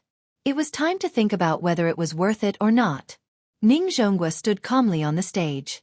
Like Jiang Taigong fishing, he did not say a word. He just smiled and looked at the audience. It seemed that he did not have the professional awareness that an auctioneer should have. Finally, when the 2-minute countdown on the big screen turned red and there were only 30 seconds left, the bid of 70 million was refreshed. 71 million. Even though it was only a million, it was like reactivating clockwork on everyone present, causing the price to rise crazily again. 80 million. 90 million. 100 million. A pill whose true effect wasn't even certain was sold at a sky-high price of 100 million. Perhaps when everyone finally realized that there were 9 pills left, the number on the big screen finally stopped jumping. The 2-minute countdown ended. 100 million. The transaction was successful. Then, an old man with white hair and a beard slowly stood up and politely nodded to all the members present. While he took the lead, he also officially gave a reference standard for the actual value of this pill. With this standard as a reference, the following bids were much simpler. The prices of the next few pills were basically maintained at around 90 million. Once it exceeded 90 million, everyone would consider giving up and waiting for the next pill. Perhaps it was because everyone still had a certain amount of doubt about the effect of the pill. Therefore, when the first few desperate members got the pills they wanted, the price of the pills became lower and lower. The last pill was only sold at 80 million. Then, it stopped moving and began the countdown. Ning Zhonghua didn't panic at all. In fact, he didn't care how much money he could get today. Businessmen were after profits. Ning Zhonghua had mobilized all his connections to hold this auction. What he was after was not as simple as money. He had a big plan. Ning Zhonghua thought while looking at the name of the last bidder. But after seeing the name, Ning Zhonghua was stunned for a moment. Then, he quietly winked at Xianxia, who was below the stage. And he found the figure of the bidder in the crowd. Su Wei. An old friend. He started by smuggling medical equipment. Later, during the craze of state-owned enterprise reform, he used some means to turn a well-run state-owned pharmaceutical company into his private enterprise. Because of this, he completely integrated into the rich circle of Zhonghai. Ning Zhonghua knew Su Wei more than 20 years ago. The two had some small conflicts back then. But with their own development and growth, the small conflicts had long been forgotten, so when they met, they would still smile and greet each other. As for whether or not they were secretly cursing each other, that was another matter altogether. Su Wei had a good relationship with the other founders. In addition, his pharmaceutical business had been growing over the years. Therefore, he was recommended to join the Binjiang Association. In today's auction, Su Wei didn't want to bid because he had always been at odds with Ning Zhonghua. He started in the pharmaceutical industry. Now, Ning Zhonghua casually took out 10 inexplicable pills and they could be sold for a sky-high price of more than 1 billion in cash. How could Su Wei not be jealous? So after hesitating for a while, Su Wei decided to buy one and take it back to the laboratory to study it. He wanted to see if this medicine was really that magical. If it was really as magical as Ning Zhonghua said, he really didn't believe that with their company's research and development level, they couldn't make the exact same pill. Xianxia was an official member. After this period of recovery, he had gradually walked out of the shadow. Therefore, at Ning Zhonggua's request, he came to help him set up the venue. The two were also old friends for many years, not to mention that they had an agreement in advance. So Xianxia didn't hesitate at all and immediately bid 90 million. Looking at the number that suddenly jumped on the big screen, Su Wei couldn't help but be stunned. He had observed for a long time. There were so many people present. Most of them were just here to join in the fun. They were really reluctant to spend 100 million to buy an unknown pill. So except for the few members who were in a hurry at the beginning, those who bid later looked like they could buy it or not. Su Wei originally thought that he could get a bargain, but he didn't expect that he would be bid up in the end. This was the Binjiang auction, not the auction outside. Everyone was a reputable figure, so even if Su Wei knew that Zhang Jiada was very close to Ning Zhonghua, he didn't think that Ning Zhonghua would really let Zhang Jiada be his shill. 95 million. Su Wei gritted his teeth and gave a new offer. But Zhang Jiada didn't even lift his eyelids and immediately followed. 100 million. F***CK. If this time he said that Zhang Jiada was not a shill, Su Wei really didn't believe it. He didn't buy it at the beginning and had to wait until he bid to raise the price. F***CK. Su Wei was now like an arrow on the string, so after hesitating, he increased the price again. 110 million. Seeing this, Zhang Jiada immediately glanced at Ning Zhonghua. Ning Zhonghua clenched his right fist and then quietly lowered his index finger. Zhang Jiada understood, so he immediately increased the price by 10 million. 120 million. This time, Su Wei was really angry. So after seeing Zhang Jiada's bid, he immediately stood up and didn't even bother to lower the price. He directly shouted, 130 million. This was the rhythm of turning hostile. This was the Binjiang auction. Since Ning Zhonghua dared to do this, Su Wei dared to turn hostile.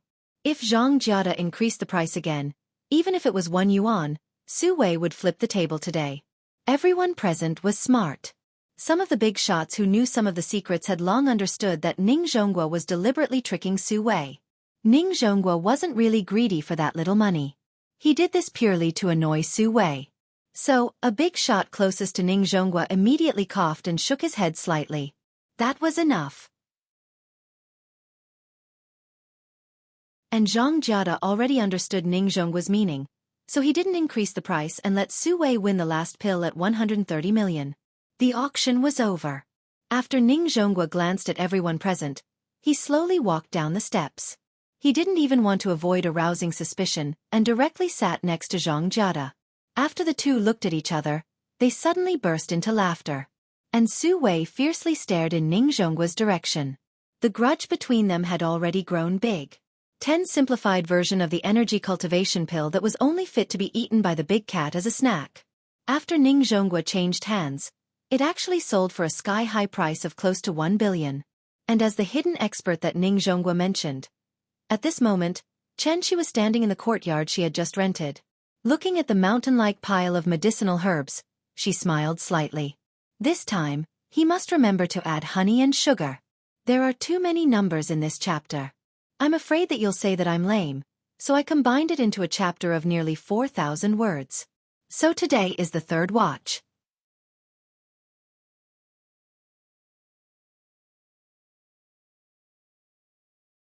Chapter 76. Since I'm the author, not giving spoilers is the least I can do. That's why it's not convenient for me to tell you too much about the plot. I hope you can look for it yourself. The following is a review I saw on a book. I'll forward it to you and hope it can inspire you.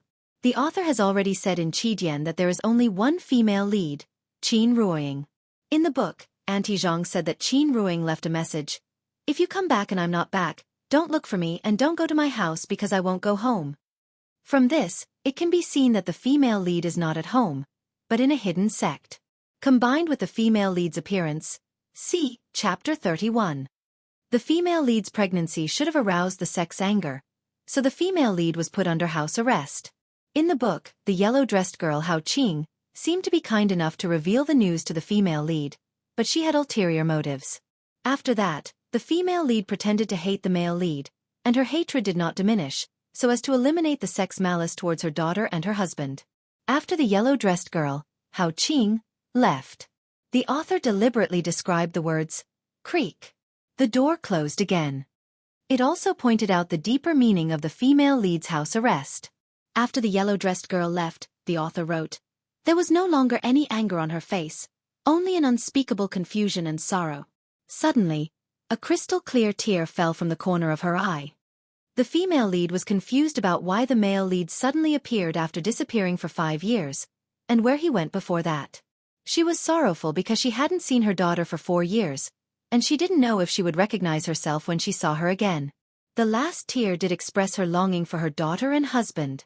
This is also the most debated topic in Qijian's book review section.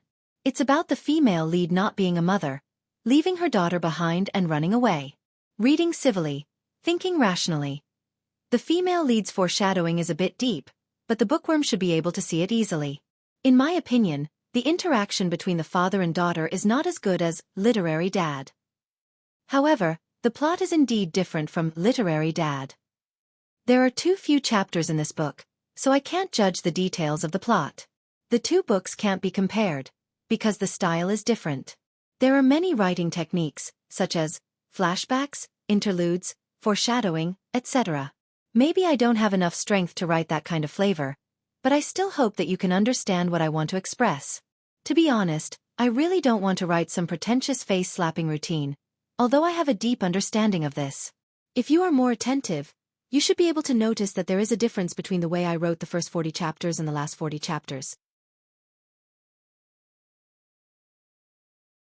I'm changing because I don't have my own style and readership like Okami. I want to keep every reader, so I can only keep trying. I dug a hole for the female lead, and it seemed like everyone was scolding the female lead, to the point where I started to doubt my life. Honestly, I don't think there's anything wrong with the female lead. The big bro above basically pointed out the foreshadowing that I left behind. Although his guess was only 60 to 70% correct, at least he didn't go overboard and make all kinds of random assumptions. He had to be reasonable about everything, and he had to speak his mind. What are you talking about? I'm not scolding you, but I really want to ask you to not be such a straight man. Straight man cancer. Some readers may be too young, so they don't understand the pain and suffering of a woman who is pregnant for 10 months. Pregnancy is a woman's weakest and most helpless time, so they especially need companionship at this time. She disappeared for 5 years. When you were scolding the female lead, did you think about how much she sacrificed? As a mother, she left her own child. Do you think she didn't feel pain? Nian Nian is a piece of meat that fell from her body. Do you really think that Qin Ruoying's character is a 17 or 18-year-old girl? If that was the case, didn't she know to get an abortion when she left? You are all readers, and 10% of you will become my breadwinner in the future, so I can't afford to offend you. I'll do whatever I can to earn money. I'm not stupid, so of course I won't go against money. I've explained the female lead's problem, so it's up to you whether you want to listen or not. This is a serial, so I can adjust the plot at any time. When the time comes, I'll selectively adjust the plot according to the data. In addition, this book is Qijian's first release, so your support outside of Qijian is actually useless to me. Qijian is my boss.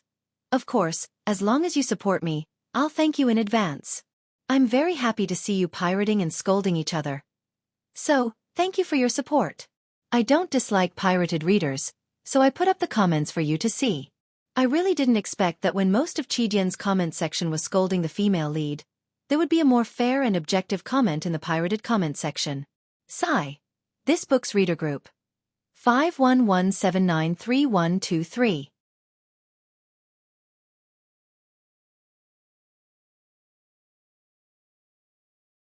Chapter 77. The evening clouds overflowed with coldness, and the silver moon spun the jade plate silently. The night in this life is not long. Where can I see the bright moon next year? September 23rd. Just after 3 o'clock in the afternoon, Xianxia was already waiting at the entrance of the kindergarten. At this time, he suddenly saw a brand new holiday notice posted on the bulletin board outside the kindergarten. After taking a closer look, he realized that it was the Mid-Autumn Festival. Today was August 14th on the lunar calendar, which meant that tomorrow was the Mid-Autumn Festival. Perhaps because he had been wandering outside for too long, Xianxia never cared about the time after he returned to Earth. 500 years passed in a blink of an eye. For Xianxia, there was so much time that he began to feel numb. Originally, after a day of adjustment, the little fellow had readapted to the rhythm of the kindergarten. He did not expect that after only 1 day of class, it would be the Mid-Autumn Festival. A few days after the Mid-Autumn Festival, National Day would come. Holiday syndrome. Xianxia felt a headache just thinking about it. Therefore, he decided to take a few days off, and he had to ask her to follow the schedule of the kindergarten. After reading the holiday notice, Xianxia came to the wall that he had always liked to stand on.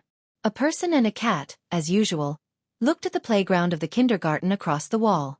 However, today, the teacher of the little fellow's class did not seem to arrange for them to play on the playground. So Xianxia did not see the little fellow for a long time. An hour later, a pleasant bell rang, and school was over. Xianxia stood in the crowd and lined up. As soon as he approached the school gate, he saw that the little fellow had been led by Teacher Wang to the rest area. Teacher Wang. Xianxia greeted politely, and Teacher Wang immediately took the little fellow's hand and walked over. A father knows his daughter best. Xianxia looked down at the little fellow and immediately found that something was wrong with her, so he frowned and asked, Teacher Wang, what's wrong with her? Teacher Wang smiled and did not have time to answer. At this time, the little fellow broke away from Teacher Wang's hand, trotted to Xianxia's feet, and then hugged his leg tightly. Oh, you've been wronged? Xianxia rubbed the little girl's head and quickly crouched down to pick her up. The little girl hugged Xianxia's neck and buried her face deep into Xianxia's shoulder. Xianxia gently patted the little girl's back and looked at Mr. Wang. He knew that Teacher Wang would give him a satisfactory explanation. However, Teacher Wang's next words made his expression change slightly. Mr. Chen, Nian just got into a fight with other kids in the classroom. Nian fought with someone? At this moment, Xianxia's worldview seemed to have been refreshed. In his heart, Nian was the cutest, smartest, most obedient and most sensible child in the world. Moreover, she was still a girl. How could she fight with others? Teacher Wang had seen too many similar expressions on Xianxia's face, so she immediately explained. She started at first, but we quickly stopped her. Well, this time, Xianxia was really shocked. Therefore, Xianxia immediately glanced at the little girl in his arms, reached out, and gently patted her butt. He asked, Nian, is what the teacher said true? However, after Xianxia asked, the little girl lay in his arms without saying a word. She did not even bother to lift her head. This uncooperative attitude confirmed the teacher's words. However, Xianxia was not a violent parent, so he immediately asked, Teacher Wang, can you tell me what happened? Of course, this is my duty. Teacher Wang smiled and nodded.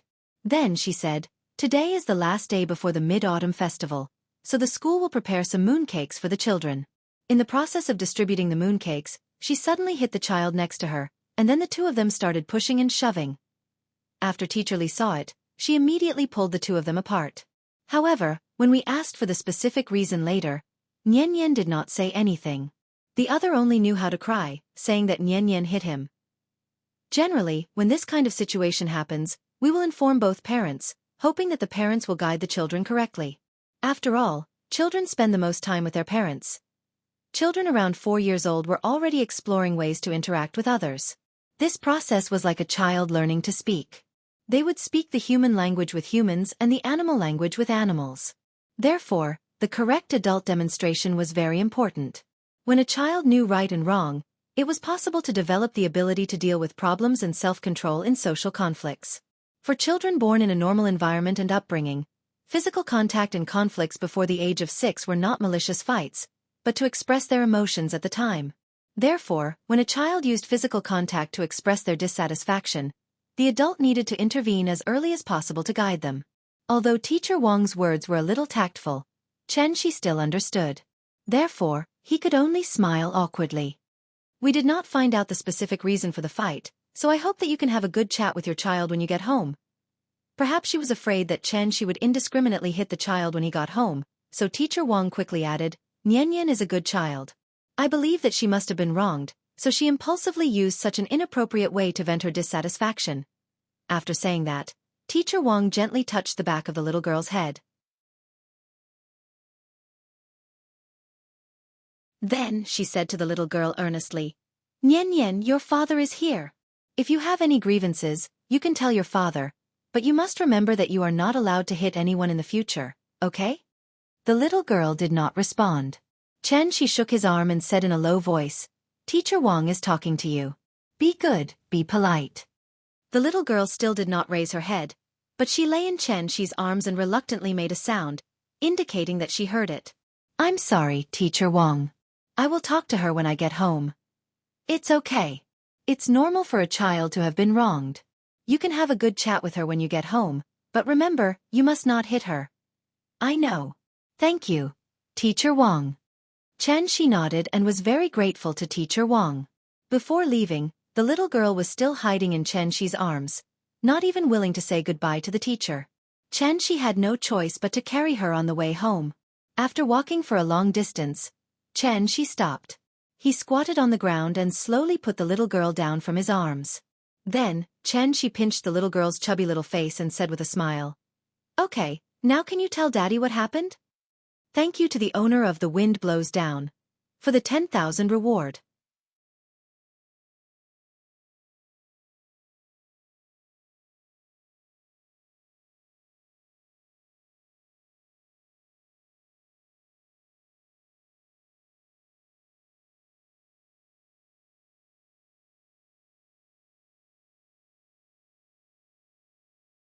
Chapter 79. The next morning. Xianxi's phone suddenly rang. It was a text message notification. Not many people knew his phone number, so his phone was idle all day long. Could it be a message from Auntie Zhang? Xianxia thought as she picked up her phone. However, when he picked up his phone and read the content, he froze. Your savings card account ending with 1517 received 100 million. 00 yuan at 10:29 on September 24th. Your current balance is 106,278,486. 00 yuan. 10 million. 100 million? Without thinking, Xianxia suddenly understood where the money came from. Therefore, he couldn't help but feel a little emotional. It turned out that money was just a series of numbers for rich people. Sure enough, Xianxia didn't wait for long before his phone rang. As soon as he picked up the phone, Ning Zhongguo's hearty laughter came from the other end of the phone. "Mr. Chen, the money. Did you receive it?" "Yeah, I just received it. It's like this. The 10 pills you gave me, I sold them for a very high price through some means. I transferred the extra money to your card. You wouldn't mind me doing this, right?" "Of course not. I already took the money for the pills. Even if you sold them for 1,000 times the price, that's your ability. It has nothing to do with me. I'm glad you understand." Ning Zhongguo laughed and paused for a second. He then suddenly said, "Today is the Mid-Autumn Festival. It's an old custom in our country to visit relatives and friends during the festival, so I bought some mooncakes and wanted to bring them to you. Do you think it's convenient?" When Xianxia heard this, he couldn't help but laugh at Ning Zhongguo's words. The more he interacted with Ning Zhongguo, the more he saw Ning Zhongguo's businessman nature. It was a source of power that had been completely integrated into his blood, driving him to move in a direction that was profitable.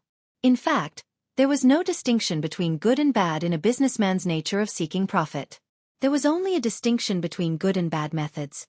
For example, the method that Ning Zhongguo was using now, Xianxia thought it was a very good method. This also allowed Ning Zhongguo to gain Xianxi's approval. Thinking of this, Xianxia nodded and said, "Okay, come, I'll wait for you at home." Hearing this, Ning Zhongguo suddenly laughed and said without any awkwardness, "I'm already at the entrance of your neighborhood."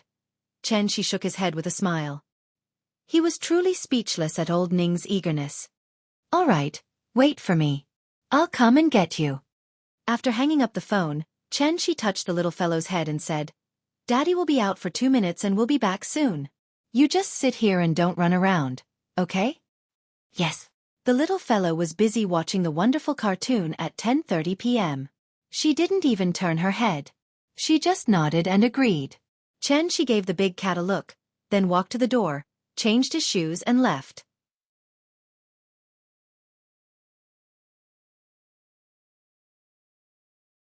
He snatched the test report from the staff member's hand. After carefully reading the test results below, his expression became somewhat uncertain. The day before yesterday, after buying this pill at a sky-high price of 130 million, Su Wei immediately sent the pill to the Drug Analysis and Inspection Center. After the Drug Analysis and Inspection Center finished the test, Su Wei gave the pill to an old employee who had been suffering from diabetes for a long time. It had only been a day since the old employee had taken the pill. Today, when the staff did a full-body examination for him, they found that his fasting blood sugar level was lower than 6.5 millimoles per liter, almost returning to the level of a normal person. In particular, this pill was really as magical as Ning Zhongguo said. Magical medicine. After seeing the power of the pill, Su Wei immediately became a little excited. Ning Zhongguo was in the shipping industry, and he was in the pharmaceutical industry. As long as he got the detailed test report, Su Wei was confident that the laboratory could replicate the exact same pill within a year. Because the comprehensive computer analysis was needed, the detailed test report was not available until now. However, after hearing the conclusion of the staff member, Su Wei subconsciously felt a chill in his heart. He finally believed Ning Zhongguo's words. Ning Zhongguo dared to use his own name as a guarantee. This pill was really something. A hidden master. 100 million for a pill. Not expensive. Just as Su Wei was holding the test report and letting his imagination run wild, suddenly, his assistant ran over with the phone in his hand.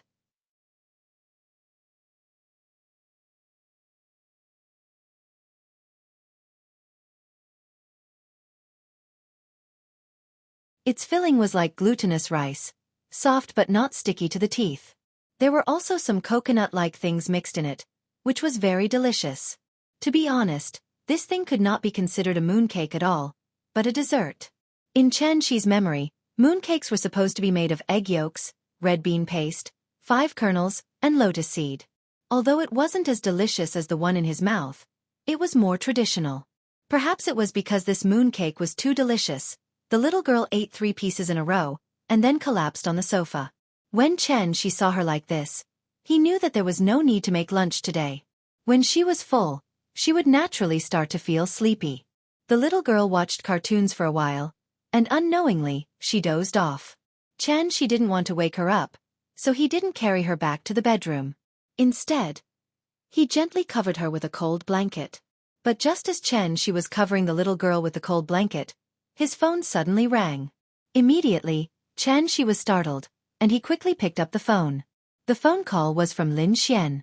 After Xianxia ran into the bedroom, he said into the phone, "Hello? It's me, Lin Xian." I know, what's the matter?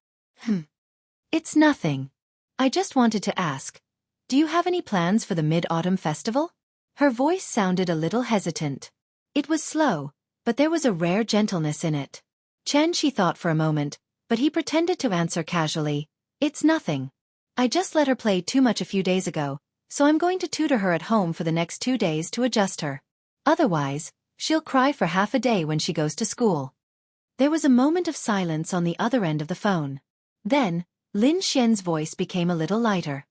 "Oh, then it's nothing. I wanted to ask you guys out for an outing. It seems like I can't. Then I'll ask someone else out. That's all. Happy festival." Happy festival. After dinner, the little girl watched cartoons for a while. When the moon rose, Xianxia took her to the courtyard again. Children couldn't watch too much television, so it was a good choice to take her out to admire the moon. So the father and daughter sat on the swing like yesterday and admired the moon. Perhaps it was because she was in a good mood today. The little girl chewed on a mooncake while shouting for Xianxia to tell her a story. Seeing this, Xianxia told her the story of Chang'e flying to the moon. There were many stories about Chang'e, but the most popular one was that Chang'e was forced to swallow a medicine and became an immortal. She was trapped in the moon palace. According to the legend, when the descendant shot down the sun, the Queen Mother of the West gave him a medicine of immortality. The descendant gave the medicine to Chang'e for safekeeping. One day, the descendant's disciple, Feng Meng, took advantage of the descendant's absence and forced Chang'e to hand over the medicine of immortality. Chang'e refused, and Feng Meng threatened her life. In desperation, Chang'e had no choice but to swallow the medicine of immortality. The medicine of immortality was an immortal medicine, so Chang'e immediately became an immortal. She floated off the ground and flew towards the sky. This medicine was originally given to the descendant by the Queen Mother of the West. Although Chang'e became an immortal after eating the medicine of immortality, she couldn't be listed as an immortal. So she could only be trapped in the cold moon palace, never to see the descendant again. The little girl was young, but she seemed to understand the pain of yearning between a man and a woman. After hearing Xianxi's story, her little face scrunched up, and she kept muttering to herself, "Big Sister Chang is so pitiful." Seeing this, Xianxia could only gently rub her little head. Actually, There was another version of the story of Chang'e flying to the moon. That was the version of Chang'e abandoning her husband and swallowing everything for herself. Because Chang'e didn't know that this medicine was only effective for the descendant, after swallowing it, she discovered that she was forever trapped in the Moon Palace. This was also a punishment given to her by the Queen Mother of the West. Of course, this version of the legend was a bit dark, so Xianxia didn't tell the little girl. The father and daughter pair swayed leisurely on the swing and admired the moon. Meanwhile, in the distance, in a small courtyard, a white-robed woman walked out of the pavilion and looked up at the full moon in the sky. She was dressed in a pure white dress, and under the bright moonlight, she was like a piece of white jade, shining brightly. The moonlight was like water, but it was also bone-chilling. Who could understand Chang'e's suffering? 10 frosty shadows turned the courtyard tree. This evening bound people to a corner. Not necessarily. Chang'e was without sorrow and hatred. The jade toad was cold and the osmanthus was lonely.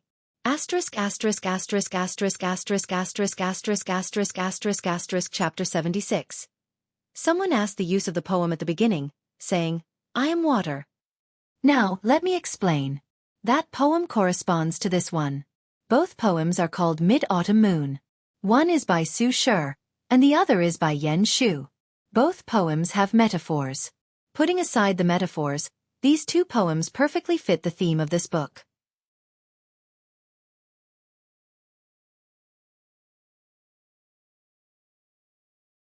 Chapter 81. With 100 million in cash, even in a first-tier city like Jianghu, he could be considered rich. However, Xianxia did not seem to have the awareness of being rich. He was still busy buying groceries, cooking, washing clothes, and taking care of the children every day. He was completely the image of a standard housewife. Many people who had money would first buy a house, thinking that they should change to a better environment for their children to grow up in. Xianxia did not consider the issue of changing houses at all. There were mainly a few reasons. First of all, this was the house that he and Yingying had worked hard to buy before he left, so he had deep feelings for this house. If there was a forced demolition, Xianxia might become the most powerful holdout in history. Second, other than the house being a little shabby, the sanitary environment was a little poor, and the surrounding facilities were a little lacking. What else was wrong with it? Most of the residents in the Kong residence district were not rich, so they might often quarrel over some trivial matters. However, if something really happened to a family, the kind of concern and help from the neighbors was not something the rich people who lived in a mansion alone could feel. Xianxia was very used to living here, so he did not plan to move at all. He did not even consider redecorating. After all, he used to live very comfortably in the cave, didn't he? But then again, in fact, even Xianxia himself did not realize that he was now completely integrated into this society. It was like returning to the feeling before he left. It was a feeling called life, which made him feel very comfortable every day. In the morning, after the little girl and Aunt Zhang had a video chat, Xianxia hugged her and asked seriously, Nian Nian, do you still want to go to kindergarten? The little girl bit her finger and thought for a while, then she said hesitantly, I don't want to go. Perhaps she still remembered that she was the one who strongly requested to go to kindergarten, so she immediately said with some embarrassment, You can go too. After that, she burrowed into Xianxia's arms. Seeing this, Xianxia could not help but smile and rubbed her little head. It was already far beyond Xianxia's expectations that she could endure until now. Children were always curious about things that they had never come into contact with before. It was the same in kindergarten. Nian Nian used to be envious of other children who could go to kindergarten, but when she really went there, she found that kindergarten was actually not a very fun place. She could play once or twice, but if she did it every day, how could she not get tired of it? In fact, Nian Nian's kindergarten was still okay. Teacher Wang was very responsible, and the arrangement of their curriculum was very scientific. There was not too much content that was beyond the syllabus. It was unlike some kindergartens where children were taught addition and subtraction within 10 in the middle class. Addition and subtraction seemed very simple, but in fact, it was a first-grade lesson arranged by the education committee. It was knowledge that only first-grade children needed to know. The reason why kindergartens taught this was because many parents now had the illusion that if their children did not learn it in advance, they would lose at the starting line. Therefore, under the strong request of some parents, many children who were not even 4 or 5 years old could already recite the positive numbers within 100 and the negative numbers within 100 smoothly. This also made the parents feel complacent, thinking that their children were the smartest. But in fact, this was the result of forcing children to remember, and not the result of children actively understanding the memory. In other words, this kind of education method was actually wrong. Except for a very small number of geniuses, normal children were basically at the perception and action thinking stage before the age of 3. From the age of 3 to 6, they were at the concrete image thinking stage. It was not until the age of 6 that children entered the early school years. For example, memorizing mathematical formulas, English words and sentences, Tang and song poems, and mathematical formulas were all learning that emphasized memory. Learning too early was harmful and not beneficial. Why was this? Because children's brains were very malleable. Letting children learn by rote too early would greatly reduce the malleability of the brain, and thus affect the child's imagination. In addition, forced memorization would also increase the child's psychological stress and reduce the child's interest in learning. When the child really started learning in the first grade, semester fatigue would suddenly appear, and the child would not have the heart to learn at all. The young brain needed balanced development. Although the simple memory early development of the child's left brain, it inhibited the development of the right brain, hindering the full development of the brain. Xianxia did not understand these things very well. His idea was actually very simple, and that was to create a comfortable and happy childhood for Nian. Xianxia did not ask Nian to go to Tsinghua University or Peking University, so compared to grades, Xianxia was more concerned about whether he could create the right values, outlook on life, and worldview for Nian. In this era, the right values were more important than anything else. Don't do evil, don't be cheap, don't be a saint, don't be promiscuous, confident but not arrogant, strong but not stubborn, clear distinction between right and wrong, fair and objective when looking at problems, decisive and not sloppy when finding a problem. It took 10 years to build a tree, but 100 years to cultivate people.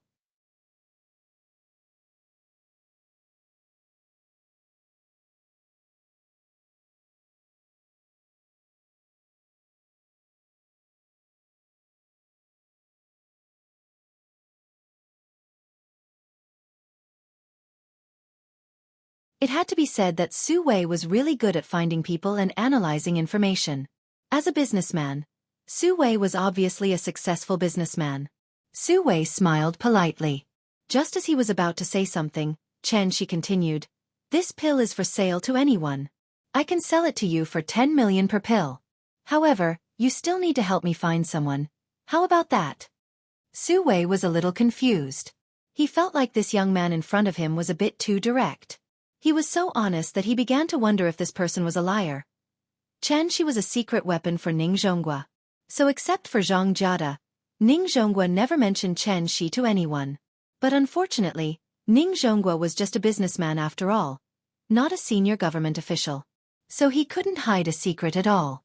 Therefore, Su Wei easily learned about the existence of Xianxia from the driver. Although the price was a bit high, everything was worth it.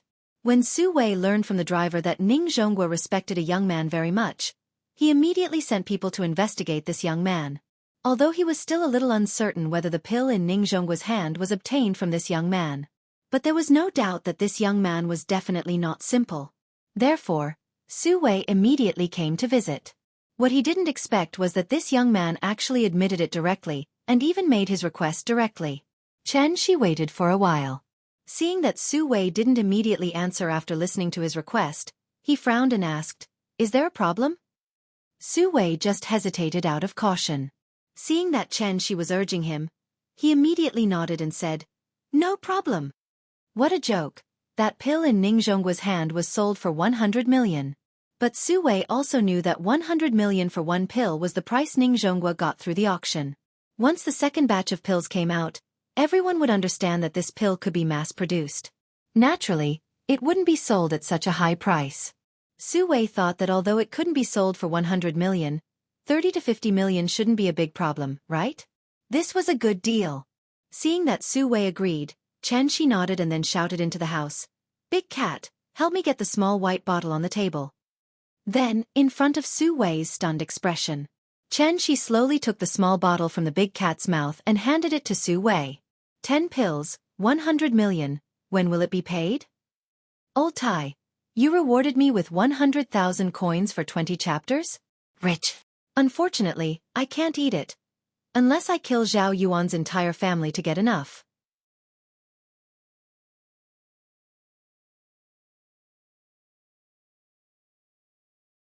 Chapter 83. After Su Wei left Kongju community and got into his car, he still felt like he was living in a dream. It was too smooth. It was so smooth that he couldn't help but wonder if he had been tricked. That Mr. Chen didn't look like a hidden expert at all. Instead, he looked more like the owner of a small store on the ground floor of the community. He smoked all day, sat in front of the cashier with his legs crossed, and watched TV. He didn't care when customers came, and when the customers finished choosing, he would naturally take the initiative to put the money on the cashier. All he had to do was count the money. "Mr. Su, where are we going?" The driver's voice awakened Su Wei from his chaotic thoughts. He froze for a moment, then gritted his teeth and said, "To the lab." Although it was almost impossible for Ning Zhongguo to predict that he would set a trap for him here, Su Wei was still a little worried, so he was going to let the lab test the ingredients of this pill again to make sure that the 10 pills in his hand were exactly the same as the previous ones. Su Wei didn't dare to let his employees test the pills again. After all, this pill was too expensive. Su Wei didn't know Chen Shi as well as Ning Zhongguo, so it was normal for him to have some doubts. But in fact, in Chen Shi's eyes, this pill was only fit to be a snack for the big cat. The energy pill was mainly used to improve a person's physique and heal chronic diseases in the human body, so the effect was very obvious for the first time. The reason Chen Shi didn't refine a higher-level pill was mainly because the little girl was too young. Chen Shi still wanted her to have a normal childhood. Otherwise, the little girl would become a human-shaped Tyrannosaurus if she ate a higher-level pill. How could she play with other children then? Before he could scare others, the little girl would already think of him as an alien. After lunch, Chen Shi looked at the time and thought that it was about time to leave, so he put a note on the door. "I'm going somewhere far away." But this time, he didn't write down when he would be home, but left his phone number. After all, he didn't know how long he would stay in Shangjing, so it was safer to leave his number. This trip was still as light and simple as last time. Chen Shi didn't bring any luggage. He planned to buy new clothes for the little fellow when they arrived in Shangjing. They arrived at the airport. Perhaps the painful experience last time had left a shadow in the big cat's heart, so it was unwilling to get down from the little guy's arms. Seeing this, Chen Shi could only glare at it fiercely. Chen Shi's eyes were very lethal, so Big Cat immediately cowered. Thus, it had no choice but to obediently jump down from the little fellow's arms and leap out like a black shadow. Even though both Shangjing and Zhonghai were international first-tier cities, there was still a clear difference between them. As the saying goes, Shangjing is noble, Zhonghai is foreign.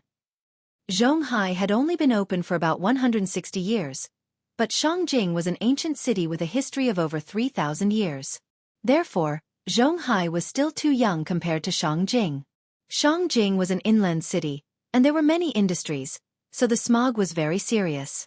However, Chen Shi chose a good day, because it was almost National Day, so the factories near Shangjing began to arrange to stop work, ready to give the city a chance to breathe. This also allowed the father and daughter, who had just arrived in Shangjing, to see the blue sky and white clouds. The autumn air was refreshing, and the hall was full of ginkgo trees. After getting off the plane, Chen Shi carried the little fellow in a taxi and went straight to the hotel. Shangjing received more than 200 million tourists a year. It was a very developed tourism city, and now it was the Mid-Autumn Festival. So Chen Shi searched for a long time before he found a 5-star hotel with empty rooms near the Summer Palace. The hotel was called Pear Garden, and the architectural style leaned towards the ancient Chinese style. As soon as the father and daughter walked into the hotel, it was as if they had arrived at an ancient palace. There were pavilions, corridors, cornices, and arches everywhere. It really had a special charm. The little fellow had been in Zhonghai for a long time, and suddenly came to a place full of cultural heritage, and was deeply attracted in an instant. The cost of living in Shangjing was much higher than in Amei, so the same high-end villa suite, the same single-family courtyard, the price of the Pear Garden was as high as 18,000 yuan. There was no hot spring in this courtyard, so the little fellow pouted and was very unhappy. But when she walked into the room and came to the master bedroom, she immediately became excited, and jumped onto the bed, and then happily rolled on the bed. It was a frame bed with a moon cave door, and there were red sandalwood dragons on the 4 pillars. In addition, The size of the bed was obviously much larger than an ordinary bed, so it looked a bit like the bed of an emperor. The little fellow seemed to like this smell, so she was unwilling to get up from the bed. Perhaps the flight was tiring. The little fellow lay down for a while and actually fell asleep just like that. Seeing her comfortable appearance, the big cat also jumped onto the bed, and then curled up next to the little fellow to take a nap. Xianxia glanced at the little fellow, and then gently covered the little fellow with the quilt. He silently sat at the end of the bed, quietly looking at the little fellow's sleeping face. After an unknown amount of time, the sun had already set, and the little fellow slowly woke up. She sleepily rubbed her eyes, and then seemed to be frightened by the dim room, and quickly sat up with her hands supporting her.